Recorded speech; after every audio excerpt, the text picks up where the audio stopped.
with the best of the best, putting himself currently sitting in the #2 spot. He has played so absurdly well in that first game.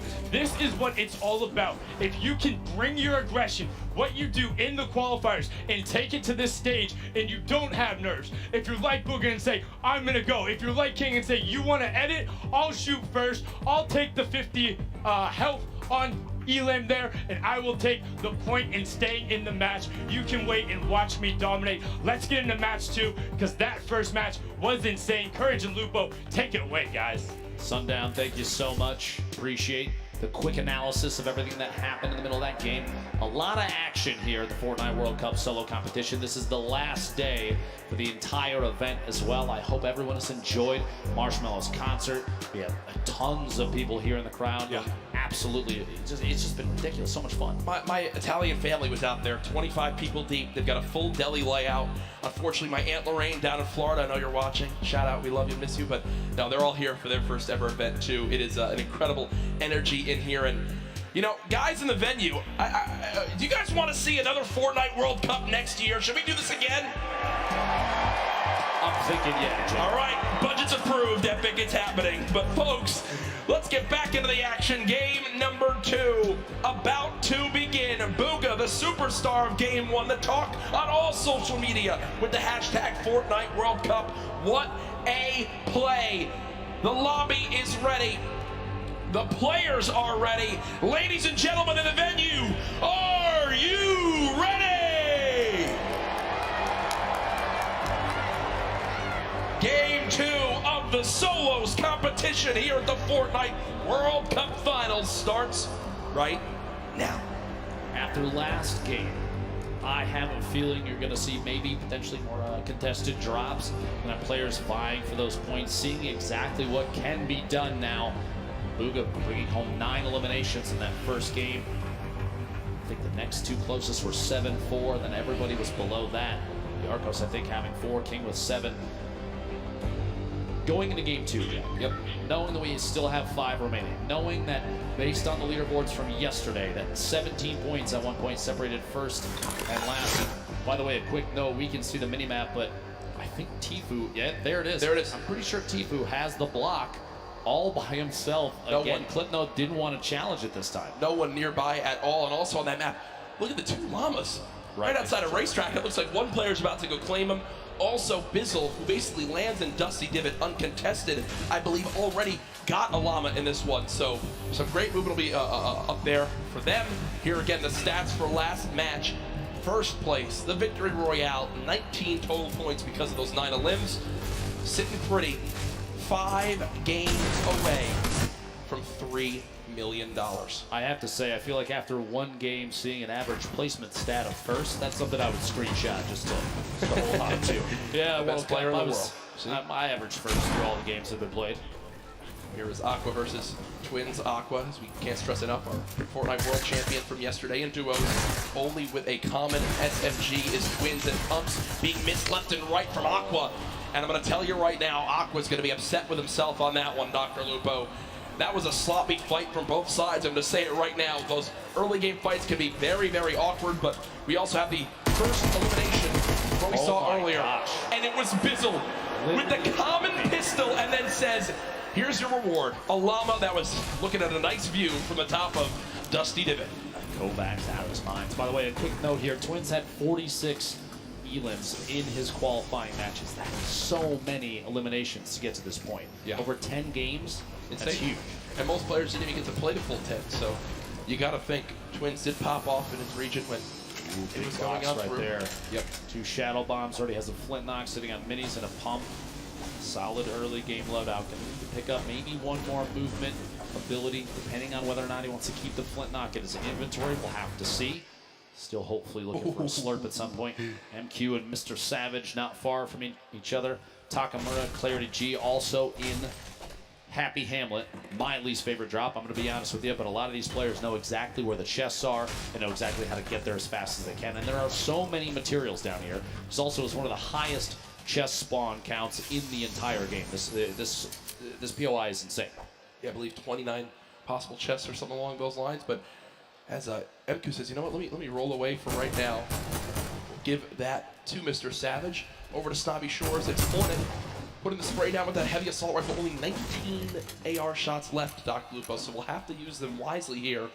8 players have dropped so far in the zone. More of a southwestern side zone on this one, so already some good variation between the zones in Game 1 and Game 2. Hornet will continue to move slowly but surely over to Nyx. So again, looking at the map, looks like a lot of players still outside the zone as you'd expect, but they'll begin to rotate on through as the first storm will close. Boy, plenty of time to make decisions. Force engagement there. The tree disappears, and that drum shotgun spewing shells out. Going to push inside the box. Can't quite get the wall if the trap was placed. No luck there. Doesn't have one in the inventory. Nyx still trying to apply as much pressure as possible without having to chew through too many rounds. Reload here. The drum shotgun. So much damage dealt with this thing so far.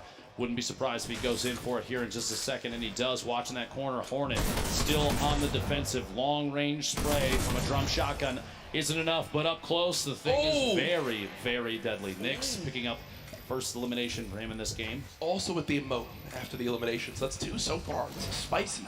Jack, you love I mean, I love this. You love it. I get like 1 eliminate for every 3 games. So every time I have the option to vote on an opponent, it's fantastic.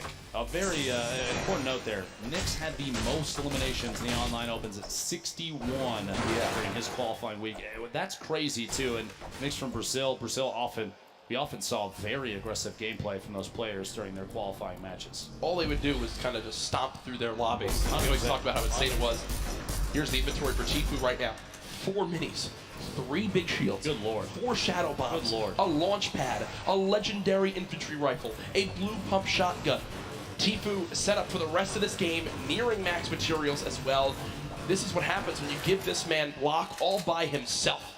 Nobody wants to challenge here, but it's one of the best loot spots in the game. Robab's over on the right side of your screen, going to try and take that southeast corner building, see if there's anything left inside, but there's so much loot here at the block, so many materials, so many opportunities to get an advantageous position too, because if you're right up the hill, like I said before, this baller spawns up there, those are going to get grabbed pretty quick, but if they don't, if you're lucky enough, you have free rotation as well. It's also not terribly far from a slipstream to the south, just past the umbrella quarry down there. Meanwhile, Mr. Savage stuck in a 1v1 down here at Happy Hamlet. There's actually 3 players total. My apologies. You see on the mini-map in the bottom right there.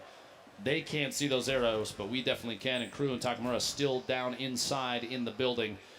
Audio cues trying to listen for each other. Takamura, you see, not really moving. Crew trying to do some wall replacing to build up a little bit of a material buffer in case fighting does happen here. I think Mr. Savage is going to rotate out. Here is Tfue with a player just in front. Looks like a fight he's potentially looking to take. Not sure exactly what the health is of the opponent just ahead, but you got to think, okay, so there is a health advantage. Maybe Tfue did a bit of damage as Kluja will begin to heal on up, so it does look like Tfue damaged the player, thought about challenging, but for right now, we'll just box for a moment. They are very, very soon going to have to move towards the zone. If you're watching online and you get an opportunity here to clip some shots from Tfue, it's going to be very accurate. We've seen it before, and we'll see him again with that infantry rifle. One of the best in the game. That was kind of greedy from Tfue. He has a ton of materials. I think he didn't expect his opponent to challenge and go for a shot, but no. Because he tries to save a couple walls of wood, has to pop one of those big shields, and Kluja says, you know what? I'm out of here, and the zone's already there, so Tfue has a long trek ahead of him. Might have to decide if he's going to use a launch pad here. Probably not, as he does have the slipstreams down below, but still will take some damage from this storm. If there is a rift spawn up at the burger, he can take the zip across, jump off midway through, and go down and grab it. We'll see. Booga eliminated to start off this game in 90th place. So our game 1 winner out early on, which means that that 9-point lead will surely be cut down as this one goes on. Quick thing I want to remind everyone of, yesterday we were nearing the #1 trend in the world on Twitter. I'm going to challenge all of you right now. Use the hashtag Fortnite World Cup across everywhere. Send in how you're watching today. Let me know who you think's going to win. Hashtag Fortnite World Cup everywhere from the millions of you all tuning on in. Can't stress that enough. Let everyone know that the largest event, one of the largest events of all time, concludes today with a $30 million prize pot in total throughout the weekend. Kesar holding an edit here. Stuck in a little stalemate. He's going to hold that side, look for the shot. Can't quite find it. Player backs out of that.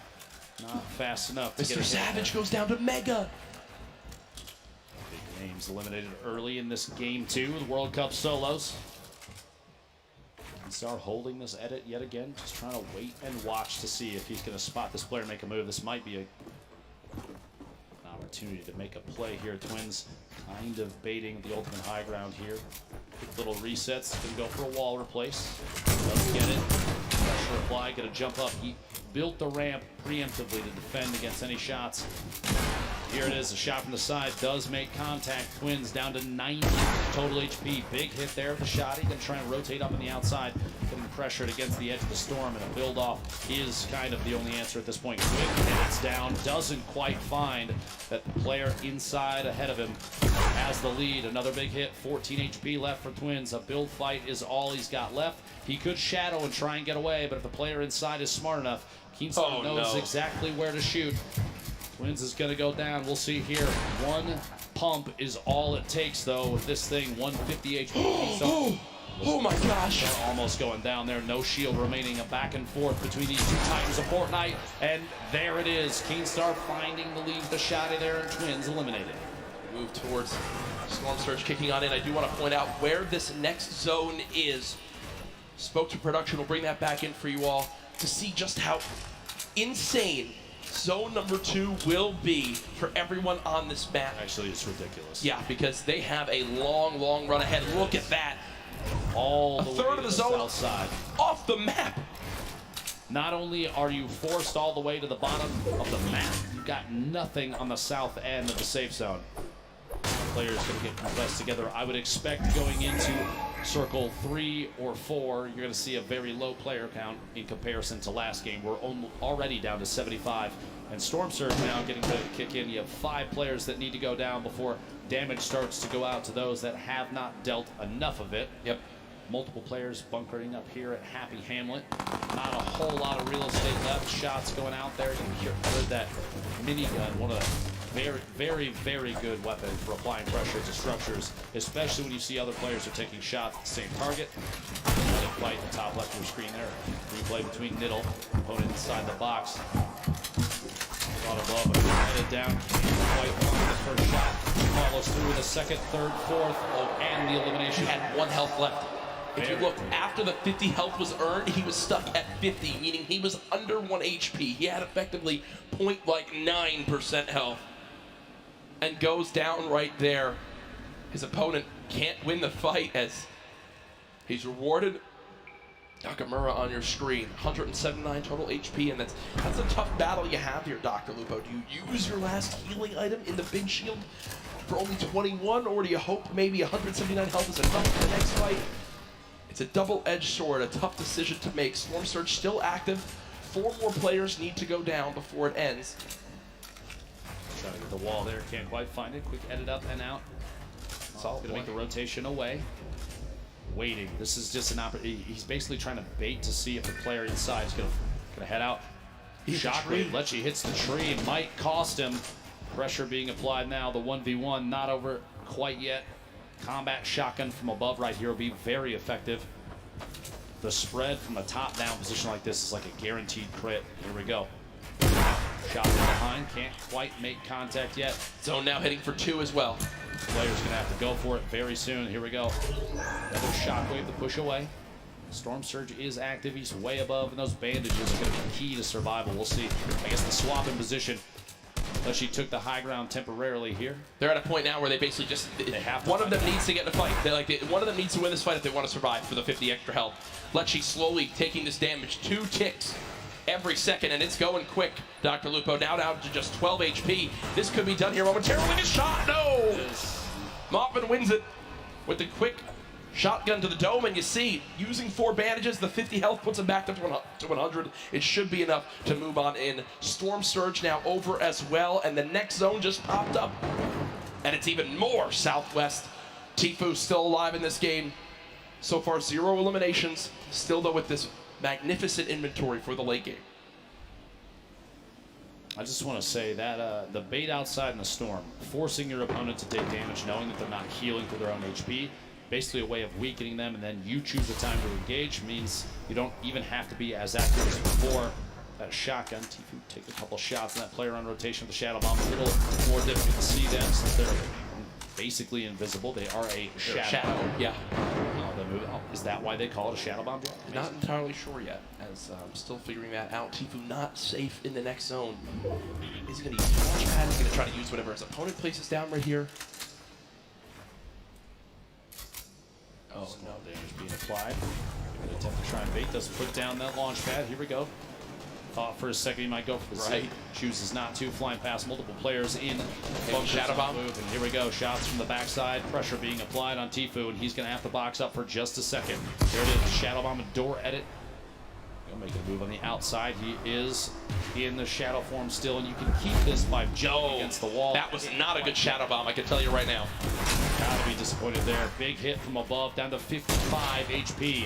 Tfue, the edit from the outside, and he is eliminated by King. And look who it is again. King, the player with 7 eliminations in game number 1, keeps the aggression going in game 2. The heavy sniper that immediately destroys that wall and is rewarded with incredible loot, almost max builds as well. Tfue, a very quiet start to today's World Cup competition. Here's that elimination on Tfue. Shot from above. A little bit of shield damage, but a big hit from the outside. Using a heavy snipe to take that wall almost instantly. Very intelligent play there. Again, more aggressive players we've seen thus far. Yep, and it's working out up to this point. Oh my gosh, this is back down at Happy Hamlet, right on the edge. So many players on the east side of the safe zone, and this is a far southwest. Remember, about a third of it is in the water right now. Nobody's on the island, the outside. We're going to see where this goes next. There it is, focused just to the west. That submarine atop the ice mountain right there. But look at how many players are stacked on the right side of that zone. So if you're currently in this next zone, on that north or east side, you can put a ton of damage downrange as everyone has to move right at you. You see Karu does go down to Diego GB in your elimination feed. A drop coming on through. Crew boxed up, Creo boxed up. Rux under 100 health, has to play this one safely, but they are so far on the east side of the zone. The storm is going to move quite quick, Ben. And they've got to be ready for it. There's already the first shockwave used. Rux trying to shoot them from behind, not able to get an elimination there. Glass so far away. Will use the launch pad and just begin to move towards this circle. You have to think at this point with both placement and eliminations before too long here. King maybe taking an opportunity to push into the first place position on the leaderboards, especially with Bugha going down so early in this game, 90th place. I love this outfit from Rux right now.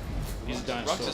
No, I'm talking about his real life outfit. He's a dinosaur. He's set up to play the Fortnite World Cup at 1, and then he's got a dinner date at 7:30. So good for him. Listen, class is everything, Jack. I mean, the guy looks great. I'm going to give a shout out for that. Best dressed, 2 extra points. A Fortnite World Cup champion right there, Rux. But only a 6 damage tag on the side there. Didn't have to panic too much. That I would panic a little more about. No, when you have no movement. When you have no movement in that part of the zone, it's literally exactly what I just spoke about. King on your screen, but also something we haven't spoken a lot about, Reverse 2K. Duo with Ninja, unable to qualify together for this competition, but did make it into solos, and now seeing what he can do by himself. Was on the farm side of this zone, so also not a fun spot by any means.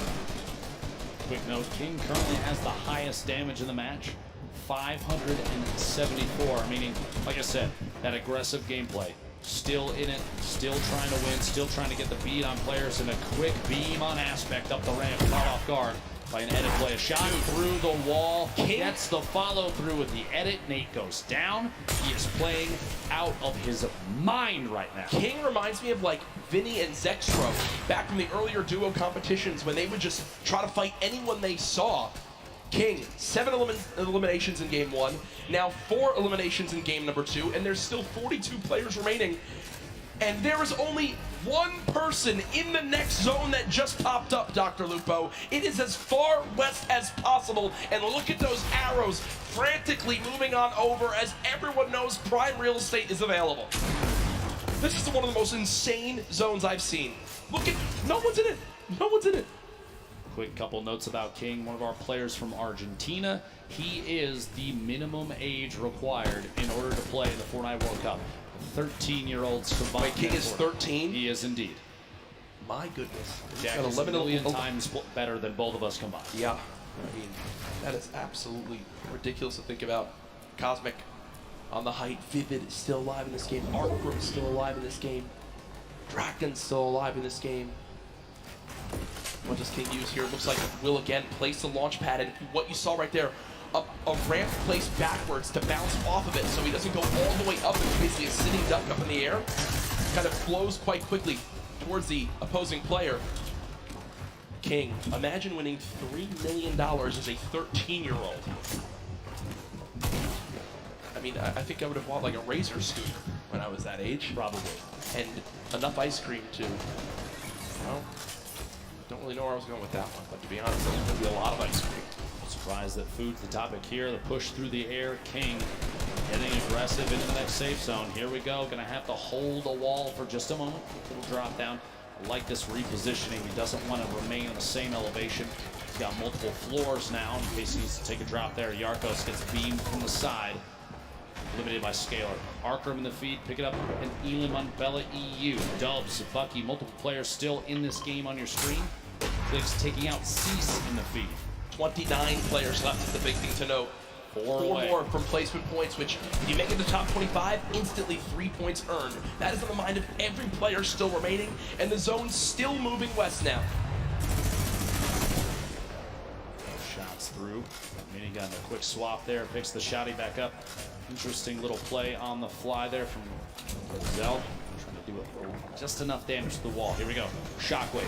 So we'll look for optimal placement. Maybe a little bit of time to disrupt the shockwave into a shadow bomb. 9,000 IQ. I didn't even know you could do that. Get all the way across the map and take as high on the mountain as possible. Very excellent play there. Positioning the King, the star of the show thus far for game 2. 5 eliminations. We are in the top 25 for placement now, so those points go out. And that's got to push King even higher on the board. Yeah, King was already surging towards the top of our leaderboards. Now could very well be after this game. King spraying up through with the submachine gun. Players moving as fast as they can over this mountain. The left side of your screen, now the full screen. Emku still moving through. Look at how fast he can tunnel. Benji Fishy's still alive in this game, just took down Drakens. Down the hill we go. Road Shark on height right now, but we'll need a waterfall down for a moment. Vivid still followed on up. King down to just 40, 30, 20, 15 HP. Under 10, no, still 17 HP. Will only be at 42 effective health. I mean, if he gets any further than this, it'll be an absolute miracle. And no, down goes King, but I think one of the crowd favorites beginning to emerge today. Fantastic performance at this point. Benji Fishy goes down as well. A little bit of a crowd building up behind him. Dubs still in a baller at the bottom. Top 15. And Star sitting on 2 eliminations in this. The entire field is the bottom of your screen on the left with Road Shark remaining up top. Forced into the drop. Let's get away. Looks like a shadow bomb to save from any fall damage. Vivid beamed on the rotation up to the ultimate high ground. Vivid's on height. Still there too. Vivid's on height. It's an opportunity here. Can capitalize and take shots on all these players rotating. At this point, Vivid's best bet is to force players out of ballers into fights. You don't want to let them remain inside and safe. If you pop them out, it may be an exposed position. Other players will take shots, and that's going to get you to better place. Look at the ballers. The ballers beginning to scale the mountain. Vivid, I think, still has high ground. Has time to pop a mini by chance? Nope, nothing as of yet. Now the fight for height begins. Vivid building out of Arkham in your elimination feed now into our top 10.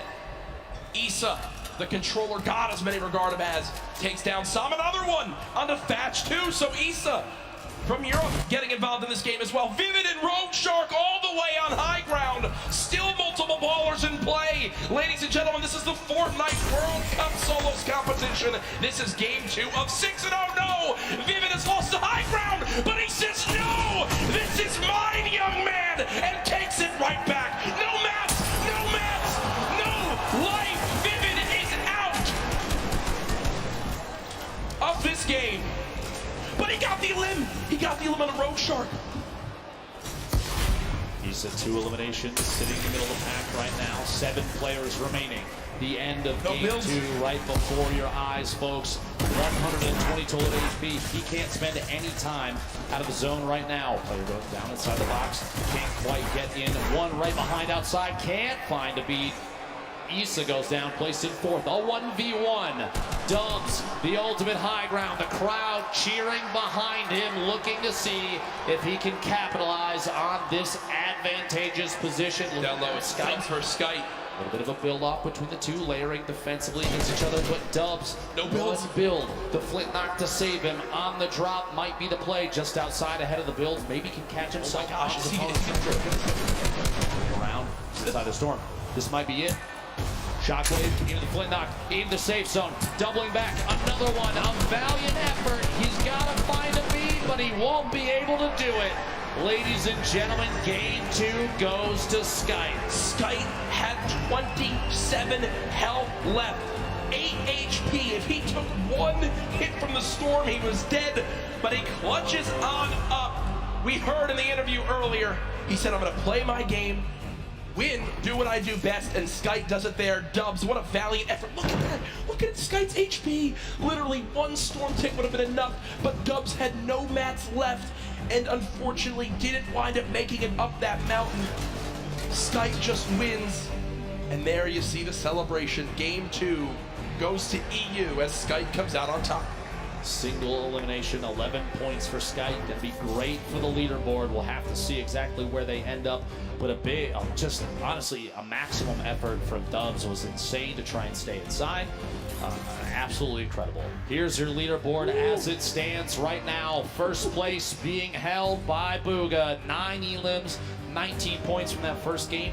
No showing in the second game, but it's still enough to keep him all the way at the top. But King slowly climbing his way up to the top, just behind now by only 1 point. Folks, King can't drive because he's 13, but he can win $3 million today.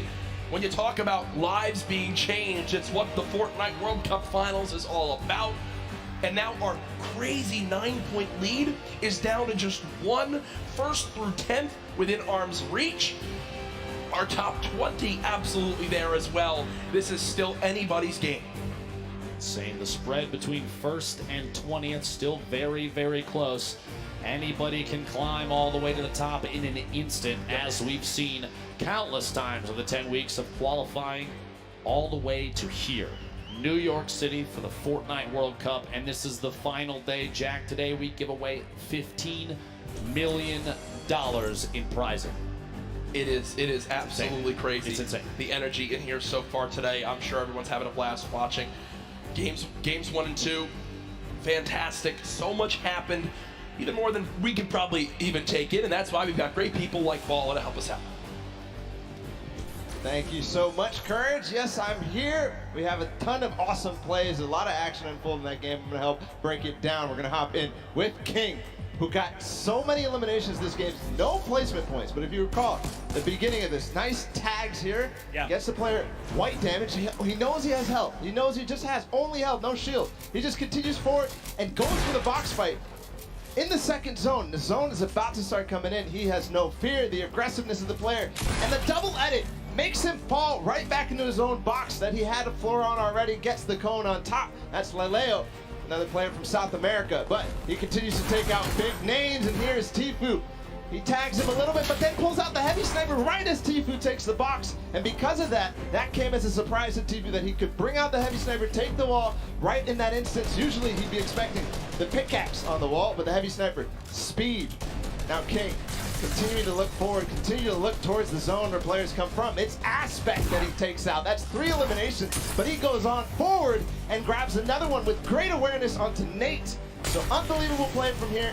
King is just racking up elims. Again, no placement points in this game, but he still pushed himself within distance of Booga, who Booga went down earlier there. He took out Clicks as well in the box. And he's taken out Aspect, he's taken out Tfue, he's taken out Clicks. These are some of the best box fighters in the world. But now, King, he's saying, hey, I'm here at the Fortnite World Cup. I am one of the best box fighters in the world as well. So guys, that's King, the story so far. He's climbing the ranks, he's inching ever so closer to Booga. Gentlemen, back to you. Great stuff, Balla, and yeah, a fantastic breakdown of how King has made it up to our 2nd place spot so far. We were only a 1/3 of the way through today's competition. on the road to crowning a Fortnite World Champion. Thoughts after games 1 and 2? I'd love to see the aggressive gameplay from King and others. Those kind of plays you don't often see in the Fortnite World Cup or really any competitive play. A lot of players are waiting for those opportunities to maybe get shots on players that are moving, that kind of thing. It's been great to see, and obviously a crowd favorite here, as we've heard people erupt every time he pushes into the box. What about you thus far? Crazy action. I'm really interested to see how these different landings continue. We've already seen games 1 to game 2, people switch up their spots, land at different areas, and sometimes it's come back to bite them. All I know is, though, that's going to do it for us two for right now. We'll be back later today, but down on the floor we have Zeke with some more information on our players. Thank you so much, Lupo Courage. Man, what an insane first 2 games here on the first day, or the final day of Solos competition. Booga with insane shockwave play to give him the high ground. And then here, Sky, his positioning on point, which gave him the win over Dubs. I mean, you guys, and of course, the Marshmallow performance. If you guys are here, how have you enjoyed the day so far? What do you think? Some of you are still sleeping. Guys, what do you think? This is it, the final day! There it is. You're awake. I appreciate that. Now, of course, guys, we've been getting through this Fortnite action all weekend long. But don't forget, we actually had creative happening earlier on Friday. Now, if you remember, there was a certain team captain with a great crew. They won, and they became the first ever Fortnite World Cup creative champions. And that was the Fish fam led by team leader Scissors. Now, we felt we probably should go ahead and check up on him, see how things are going for him. So let's go ahead and do that.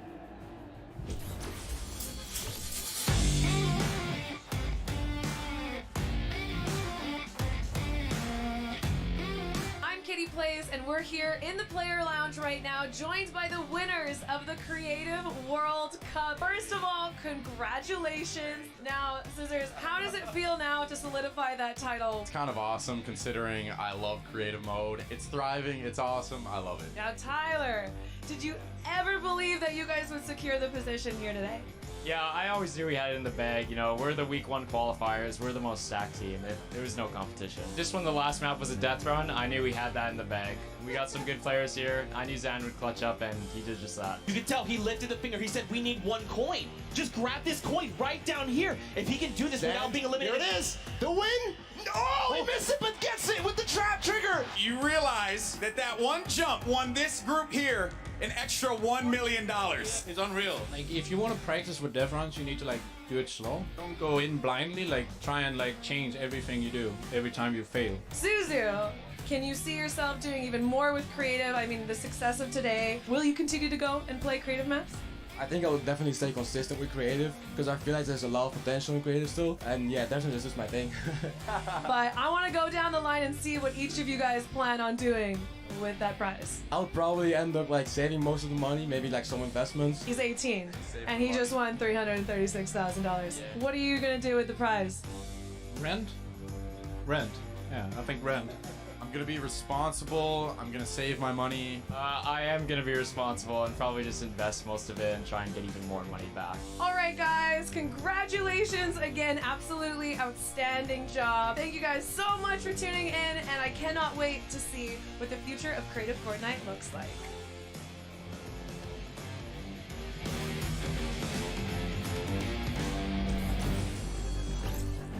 Once again, massive props to Scissors and the Fish fam. They worked as a unit, and that's what got them the dub in the end. The grandfather of creative shows up huge here on this stage. Now, of course, guys, we know you want to get back into games. I want to get back into games too, but first, let's just make sure they give a little bit of a break to the players. We'll hop back in as soon as we can. Now, I did talk about creative a little bit, but don't forget, we also had that celebrity pro-am. Players and people from different walks of life all came together to take part on this stage and play for charity. Now, of course, we had Ninja and Marshmallow, your 2018 pro-am defending champions that faced off against Airwalks and RL Grime, your summer block party pro-am champions. And the winners in the end were actually Grimes and Airwax. They are 2-time Pro-Am champions. So let's actually check in with them and see how they're doing.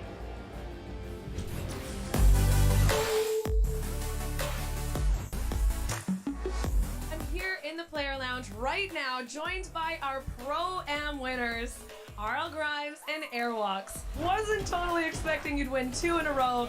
Can you walk me through those final moments? It felt really good. I don't think I would have won if I didn't have him. Now, Arl Grimes, you were holding your own, you were keeping up, you were staying alive, you were getting eliminations. How did you change your playstyle from last Pro-Am to this Pro-Am? I think we learned a lot from the last one. Just that you focus on late game a little bit, and I just sort of let him lead the way and made it happen. How did it feel to play with a potential World Cup duo winner? It's amazing. I'm actually going to come tomorrow and sit in the stands and cheer for my man Airwalks, yeah. Maybe make an Airwalks sign and wave it in the air? Maybe a 98 bot sign. I'll hold it up. Good luck on the event tomorrow. Congratulations on winning. Congratulations on winning. Incredible, incredible gameplay throughout Fortnite World Cup Pro-Am.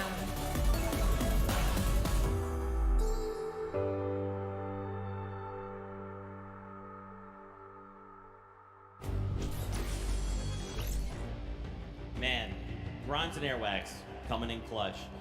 Very happy for those two, but I'm actually happy for this guy right here. This is one half of your duos world champions. This is Nyrox. I need you guys to make some noise right here, right now. Show him that you love him. How does that make you feel? You got all these crowds. That's great. Feels amazing. There you go. Now, Nyrox, let's chat a little bit, right? Because you played yesterday, like I talked about, in the duo competition. Your partner, Aqua, is actually playing today in the solo competition. So what advice did you give him heading into these games? I told him earlier this morning that he should stick with the plan we had yesterday. And even if he has a bad start, he can still make a comeback like we did. And he can still take the trophy home.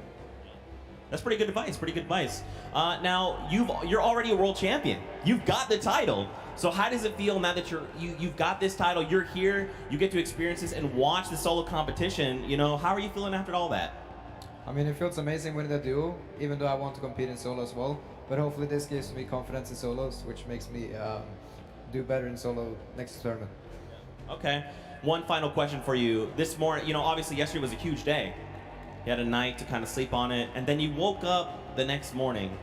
Did it sink in? You know, how did you feel the next morning when you're like, man, I'm a world champion? It feels surreal. It doesn't really feel like I've won anything because it was so big. It was almost too big to imagine. But yeah, it feels amazing. Well, again, massive congrats to you. One half of our world champions. Again, give him some love, Fortnite fam. Thank you again, Nyrox. Appreciate your time. Now, there's actually another player we want to talk about real quick, and that is Skite. He just won this second game, so let's see what he's got to say.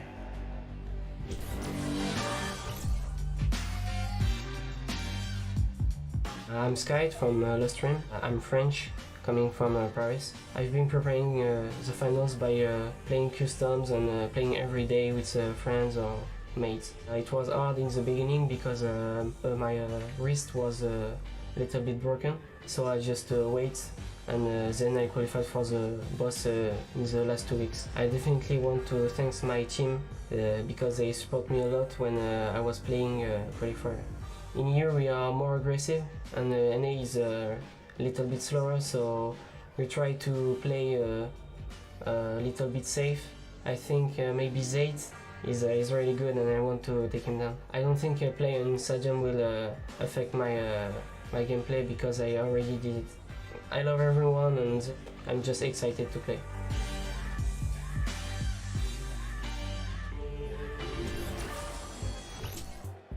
There you go.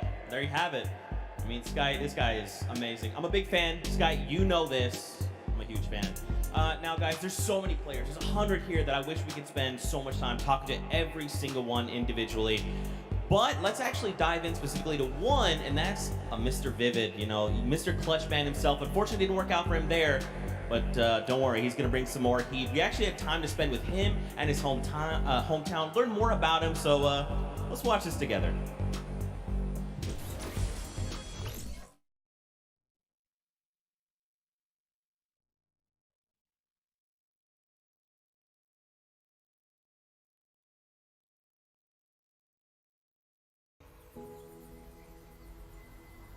I live in South Jersey in a small town. Population of under 1,000.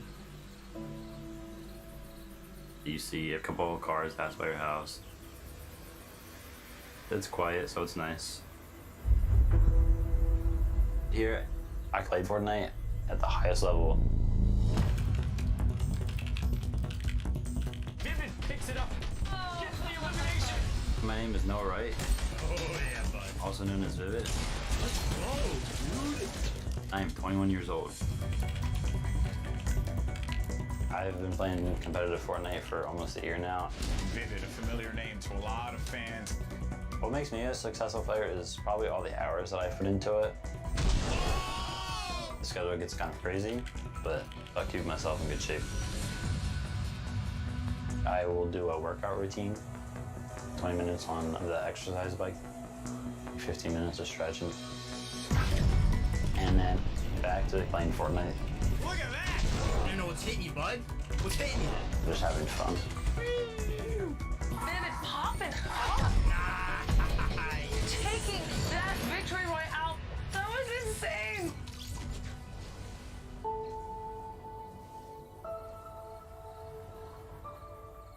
I live with my dad. We've always been really close. All he ever wants to do is fish. He takes care of everything around the house.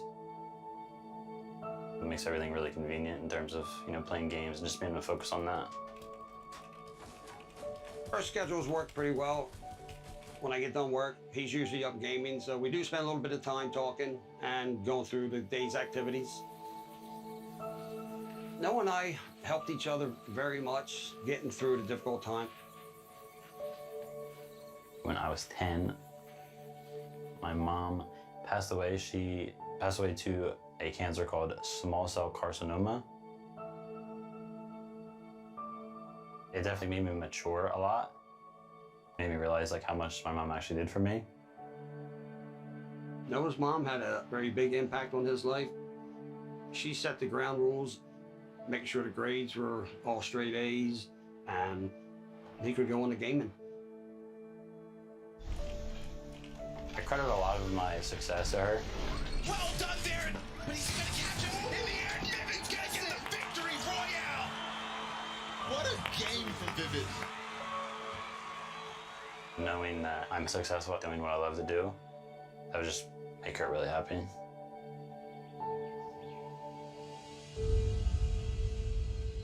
Ready? Yeah. Fortnite's granted me with a decent amount of money. I can help my dad out now. So I got on the boat. He presented it to me for being a great father, bringing him up since our mother passed away.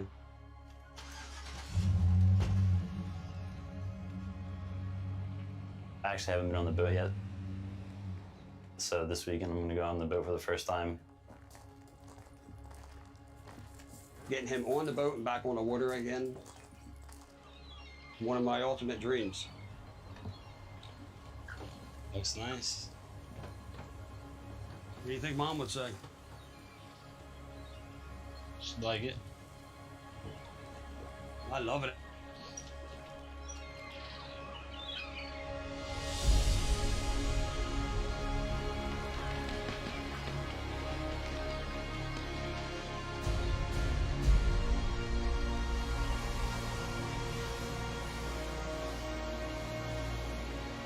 I want to thank you for this and everything. You made me happy.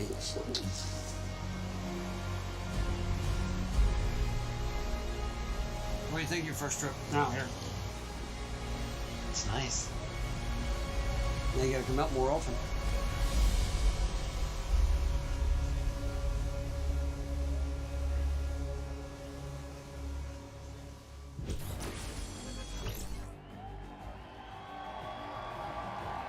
Man,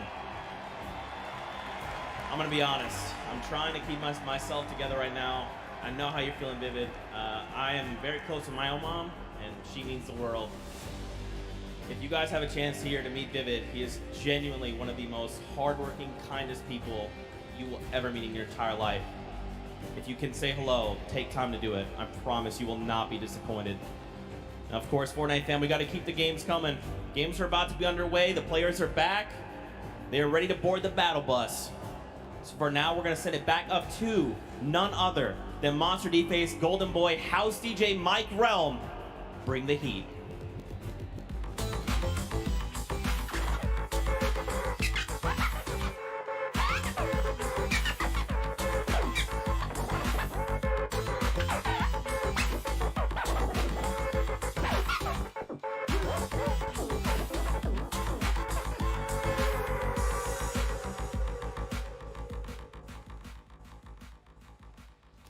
All right, folks, we know you're excited to get into some more games, and good news, we got you covered. Welcome, everyone. Golden Boy alongside with Monster D-Face. We're going to call games 3 and 4 of the Fortnite World Cup Solos competition. And, man, you couldn't have asked for 2 better games to start things off, Monster. Craziness through and through, top to bottom. Best players in the world, and they're showing up here on the world stage. I mean, you guys saw the reaction. Booga, with the insane game 1, had us jumping out of our seats, quite literally. And, man, Sky, at the final moments, I thought we were going to see a victory comeback from Dubs with a flint knock shockwave to, you know, shake up the entire place. Yeah. But it was great. Yeah, it was very, it was a nail biter. Let's just put it like that. But let's run over the format and how this whole thing's works. So at top 25, players will start to get 3 points. Then we move on to 15th place. At that point, all the players that are still remaining will get an additional 2 points, making it a total of 5. Then after that, if they get to the top 5, they'll add 2 more points to that, making it a 7-point total earned for staying alive all the way until the end. But if you get that victory royale, you get a total of 10 points, so plus 3 coming out of the top 5 there. And each elimination is going to count for 1 point. So look for these players to play for the placement. Some, like King, want to play for those eliminations. And then the prizing, it's all on the line for $3 million for the first place prize, 1.8 million for second, 1.2 million for third, and then 1 million as well, plus 4 fourth. That is crazy. That's a lot of money. You know, yesterday the duos had to split it. Today, it all goes to you, right? It's just a solo competitor. So, and everyone here is a winner. We're here to celebrate every single player that has made it this far. If you stepped onto this stage, you are already a winner. The marathon that they took to get up to this point, bananas to say the least. 10 weeks, grueling competition in both solos and duos, and for a lot of our competitors they had to prep not just for the competition today, but also yesterday. Now we're already 2 games in. We had mentioned some of the players that had performed very well, right? Your Booga, who had a monumental game 1, and then you also had Skype, who was able to just outlive everyone else and stay alive. But it is Booga who still holds first place, but by 1 point, because Argentina's very own King is looking to contend that, and that is crazy. I mean, talking about aggression, this guy embodies it. Yeah, you've seen him time in and time out. It's players like King that really make these tournaments interesting to watch for the spectators at home, for everyone here in the audience. You've got to have your King show up and bring that action all the way through to the end. And it's not to discredit anyone who made it this far. These guys are still in the running. Yeah, it's only 2 games in. Games 3 and 4 are going to be just as important. Players are going to have to step it up if they want to get within the top 20 here. There's just so much on the line. There you see Booga, who's getting ready, getting prepped up. Everyone is so hyped up here at the Arthur Ashe Stadium, and I don't even know what to expect, man. Game 3, like, what are we even going to get? We're seeing early aggression here from a lot of the South American players. Our players that we talked to from North America and Europe said that was what they wanted to avoid, was the South American aggression, the OCE aggression. But it's this time it's South America that's showing up, Monster. And not to bring it up, but, you know, you saw exactly what happened when King walked into Tfue. He just saw him trying to shadow bomb peacefully to the zone. They were not safe, by the way. They still had to make it through to Happy Hamlin. But King said, you know what? I'm going to pause right here, and I'm going to take this fight. And that is how the Brazilian region does. Yeah, that's how they do it, man. They just want to take the fight. They want to go right at your face. They don't care who you are. Listen, you can have millions of subscribers on YouTube. You can have all of the Twitch Prime subs. You can have all the fame and the fortune. But at the end of the day, everyone that's in that game, they're all equal. There is no upper hand depending on how popular you are, and you shouldn't be treated that way either. You should just go at them with everything you got, because that's what it's going to take to walk out of New York City with $3 million in your pocket, which, by the way, you'd have to have a very big pocket for that. Take a look there. Benji Fishy has been showing up. I told him to play to the crowd. I said, play to the crowd. Have some fun with it. Yeah, good to see him smiling. You know, we were there in the warm-up games. He was a little timid, but Benji, loosen up, buddy. There goes Mr. Savage. And the rest of our competitors, Creo, Kinstar, Vivid, of course. This is a big moment for everyone here. Game 3's close. And it must be cool as well to see you guys. Give him a round of applause. He waved to everybody. He waved to everybody. You know, that's not bad. All right, so here we go, folks. It's now time to jump into game number 3 here for the Fortnite World Cup Solos competition. The countdown has begun. The players are loaded up in the battle bus. This is it. All on the line. Let's see who will take away another victory royale, or will we see one of our 2 winners get back-to-back wins, get double wins? That will be massive for them. Oh man, I'm excited, Monster. And so far, Aqua has been the only player to prove that he can win on a stage of this magnitude. But just to give you guys a little context on the bus here, this is a bus coming from the south to the north side. So all of your competitors are going to get, yes, a fair split at the map here. And that's exactly what you like to see. You want everyone to have a fair shot at the map. So let's go and see as Skype is looking to land here. We saw Skype win that last game. Yep. It's just outside of Pleasant Park. He's probably playing for some ballers here in our top 10 over on the left-hand side here. Golden Boy, Booga, King, Commandment, Psalm, one of our competitive veterans doing so great right here. Even with that 1 win though, Sky is still in 6th place. Yeah, it's wild to think about that. That's what it took for him to be able to climb up into the top 10. Only 2 eliminations to his name currently standing. But we're gonna keep eyes for the time being here as we head on over to Junk Junction. There's a hot spot there as well. We have talked to some players about landing for hot spots. I actually just got word from production in the back. King has been eliminated off spawn. Wow, that's huge. That's going to be a real big setback. We've seen players like Zayth and Saf really fall behind yesterday off of 1 game not going their way. That is rough, man. That is certainly not going to be pretty for him. But hey, you have 3 more games remaining. You just got to shake that one off. Moving on, though, we're checking out the action at hand here. You're going to have Tuzel pushed right in.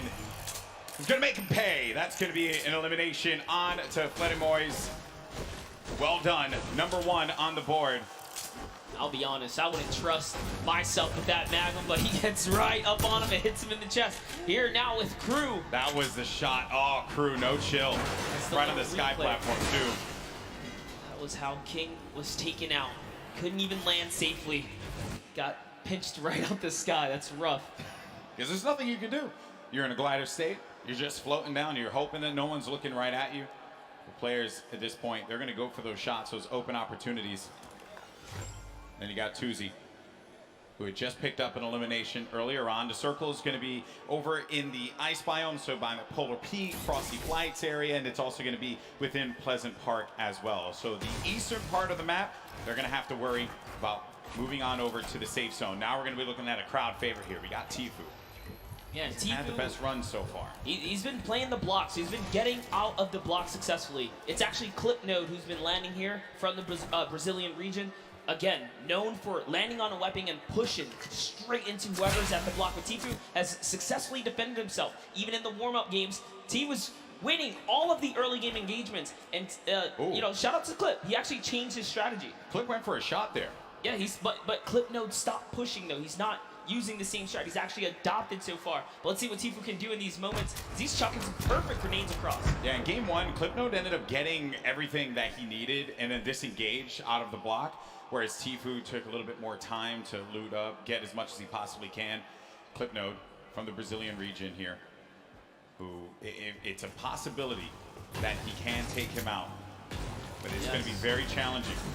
And Maybe it was just the difference in loadout. Maybe before he didn't have exactly what he needed. Now we can kind of peek into his loadout here. This is a very strong loadout. He's got everything he needs to stick around and take this battle. And that's why you see him playing with such confidence now. And this could just be his game. And it was also admirable of him as well. You know, qualified week 9, last chance to do so. Argentinian player as well. Then you got Takamura now. Sees a player right in front of him. Happy Hamlet is where this fight's going to be taking place. As Clarity G, he made it to the end game in game 2. Had high ground there for a moment. Thought he could have pulled that one off. Mr. Savage has eyes on Clarity G, does put the pressure on him. Now Clarity's going to have to deal with a player that's behind and in front of him. So just shadow bombs on out of there. He's going to have another one to use as well in case he needs to pop it, but it doesn't seem like anyone's going to be paying any attention to him for right now. There's over 6 players landing at Happy Hamlet, but we're jumping right into this battle right here. Unknown Army, who has had the time to prove to the world that he is here to bring the heat. Early on in our competitive days, Unknown Army was known.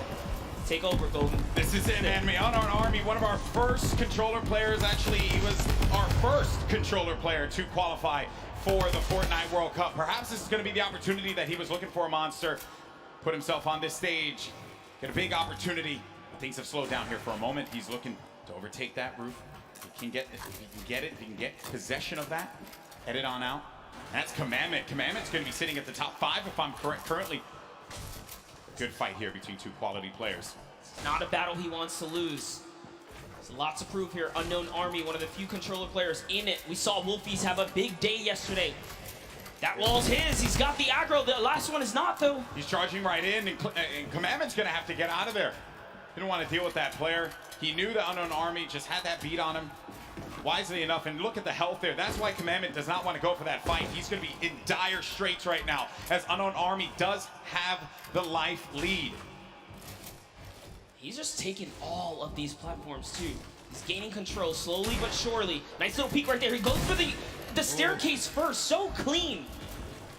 Doing this all with a controller. You know we have millions of players that play on controller at home, and he goes in, does apply white damage. One more, that's gonna do it. Commandment was in 3rd place, and Unknown Army now made him put in the place that he wanted him to. Dominant. And a little taunt to throw some salt on the wound right there. Now hopping to the other side of the map, we have Blaster, who's looking for a vehicle. He does have a baller. His main priority right now is metal and more loot. Let's take a look here. We got Martine. He's got eyes on a target. Also using his Sky Stalker skin. One of my personal favorites. Charges forward with that drum gun. Close range, but no! It was Low Boom who gives him the hands there. Fun fact, Christian, our boy from Fortnite VR Live, told me look out for Low Boom. Someone to definitely take eyes on. They did eliminate one another, though. So Boom, not in this one. Maybe you'll find some better luck in games 4, 5, and 6. Yeah, that is the risk you take when you jump into someone's box here in the Fortnite world. Leshy, another controller player, bringing it back to the good old nostalgic Tilted Towers for that close-range PvP. He's going to get shot a few times right there, but still keeping his cool. He has plenty of extra shields and mobility. Shockwaves are going to be great for maneuvering around this congested area. That's what it is. 4 players in Neo Tilted right now. You have to be careful. This is a controller battle, actually. We'll see who can best one another here. This Leshy's probably looking to take this wall. All right, he's going to break into the building now. Get that high ground over his opponent. Astonis is just waiting, not making a sound here, seeing if he can bait Leshy into a trap play. Let's see. He's going to fall for it. Will he make a mistake? And that's really what it is, right, Golden? Yeah, it is. When players are on that stage here in the audience, the crowd, everyone cheering, there's obviously going to be that added pressure. We talked with a few of the players before the game started today. The number one thing that I think everyone brought up to me was just the volume, right? The sheer presence of where we are. And some of them even went as far as to say, yeah, I don't think I'm going to look up at all. I think I'm just going to focus on the screen. That's what I know. No reason for me to try and go above and beyond anything else, right? Sometimes the moment can take you away. And you can see both points of POVs right here, both points of views. Yeah. They're looking to take any walls that they can just to gain control, have a little bit of an advantage here. Yeah, this is basically like the Fortnite equivalent of an arm wrestling match right now. Maybe for some of our parents who are joining us here for the first time, haven't watched Fortnite before, they're really just struggling to try and get positioning over the other player. That is the struggle that they're wrestling with here. See, use wrestling again. Worked out well that time. All right, Lesh this time has decided to commit. He is now down face to face. There's nowhere Astonish can run. He goes into it. Oh, lands man. the 2-shot. And that's the little tactic right there. If there's a ramp in front of the wall, you have to recognize you are in big danger because there's a nifty little trick to get you in that box. Another one of my favorite players here. You got Legidian. He's going to be in a fight right now. Moves around the side, loses the high ground. Oh, man. That is rough. Legidian not having the best games at this point in time. Pizza's placed 8th on average when he qualified in the online opens. On average, across every game he loaded into. That's very high for placement. And now he's picking up elims. Unfortunately, like we said here, Legidian just not really connecting the dots today, but it's not over yet. We're only halfway through this competition here. There's Lechi who has to get out of there. Whew, that could have been very dangerous, but gets an elimination on Kinstar. A massive elim here for Lechi, who's sitting right now at 2 elims currently in this battle at Neo Tilted. Representing for all the controller players across the world, Lechi, very dangerous. It's going to be a huge upset right there. And you just get close range with a player like Lechi, and they'll punish you, right? When you have the controller, you have that little bit of the ability to just L-trigger. You're going to have, and I know some people are going to be like, oh, L-trigger, low, whatever. But the reality is, right, you got the full use of your arm. They have the use of your thumbs. But when you push in for there, you just don't want to box with them inside of that. It's very rough to deal with. Maybe Ruck said it best, you know, just the age difference. Lechi's 15, you know, could just be a little faster than Kinstar here. Yeah, I know. When I was 15, I was nowhere near as good as he was with a controller. So, and I competed for a very long time. That crew was just in this fight here for the moment. Does get ownership of the wall because that player does disengage above him, and he hears that movement all around. You also get an eye on the bottom right of your screen. You can see the mini map where players are going to be located. The player we're typically on is going to be that white triangle, but that blue triangle, that other player goes right in for the fight, is going to knock down the shield just a little bit there. He's going to have minis to be able to top himself back up. This is very intense here, Balloon. Yeah. Yep. Shockwave. Yeah, you don't want to go for that fight. Shockwaves are so important. Players saving them for that late game. And in some cases, they'll just use it, disengage. You don't want to take a fight. There's no reason for you to do so. A lot of players playing cautiously, as they should, with what's on the line here. But Crew, oh, he marches forward. That's number 2 for Crew. You can see the excitement there. Nice little smirking grin on his face. He throws a peace sign to the crowd when he takes that player Lucky right out. This Happy Hamlet area is so dangerous to rotate through. You have players like Mr. Savage. Now we see Left Eye and Kurtz. Left Eye was responsible, again, for a big upset in the last game, taking out the likes of some huge names towards the end game. But Kurtz here with a heavy sniper. Can he open up a base here and follow up with that infantry rifle? So he's coming up, just getting this little peek on right here. I think Ninja yesterday had talked about the infantry rifle, how good that weapon is, and it truly, I mean, the accuracy that you get out of it is absurd. It's something that if you pick it up and you know how to use it, you'll be deadly out there in the field. But she has done a lot of times, Ninja, which is why he likes that weapon so much, and I want to understand why a lot of our players will go for that as well. When you have the option to, why not? If you got that comfortability with it. Then you got Left Eye. 2 eliminations currently. Has 2 shockwave nades. And you know, you got to give some respect to Left Eye, who completely left his previous job 6 months ago to fully focus in on competitive Fortnite, and he found himself at the Fortnite World Cup stage. I don't think it gets any better than that. That is a dream story here. Yeah, in competitive gaming, you take those risks if you want it so badly. If you want it more than you have to breathe, you just go for that moment. You never know what's going to happen. This could very well be a lot of the people in this arena next year playing on that stage. Courage did say that they had the budget, so I'm just going along with what he said. You know? All right, but here we have Tfue. Tfue Playing his classic high ground center map, more or less. He does have a lead for the next zone. Yep, movement options for him, which in the last game he had the shadow bombs. Didn't really pan out for him because King, very thirsty, went for just all the water he could possibly get out of that one. And I say he certainly was quenched in his thirst. But then Tfue, now this is, sometimes you're flying and then you just become a magnet, and that is unfortunate. It's Clarity G who picks up Tfue. Unfortunately, right there with one wall open from behind him. That's not so placed difficult. down, unfortunately. That's so difficult. There are times you fly into the sky and then the entire server just looks right at you. It's all about timing in Fortnite here, but that's the risk you take. So now looking at Link here. Link putting some pressure up above. Remember, Storm Surge is in effect in these games, so you have to be hyperactive. You have to be proactive for seeking for damage. But when you commit to battle, you are more than likely gonna have to finish that battle. Here we have Robabs. He's kind of looking up. He's holding that edit though. He is ready to open it up. I think he's gonna trade fire as soon as Link goes for the shot. Now they're both, they're both playing that little mind game right here. Who's gonna go first now? New circle, now active. This is what we like to call a shambles loadout, as Link doesn't have much loot. No, doesn't have much loot, doesn't have much HP either. He's gonna have to try again in the next game. It's Robabs, does manage to get the better.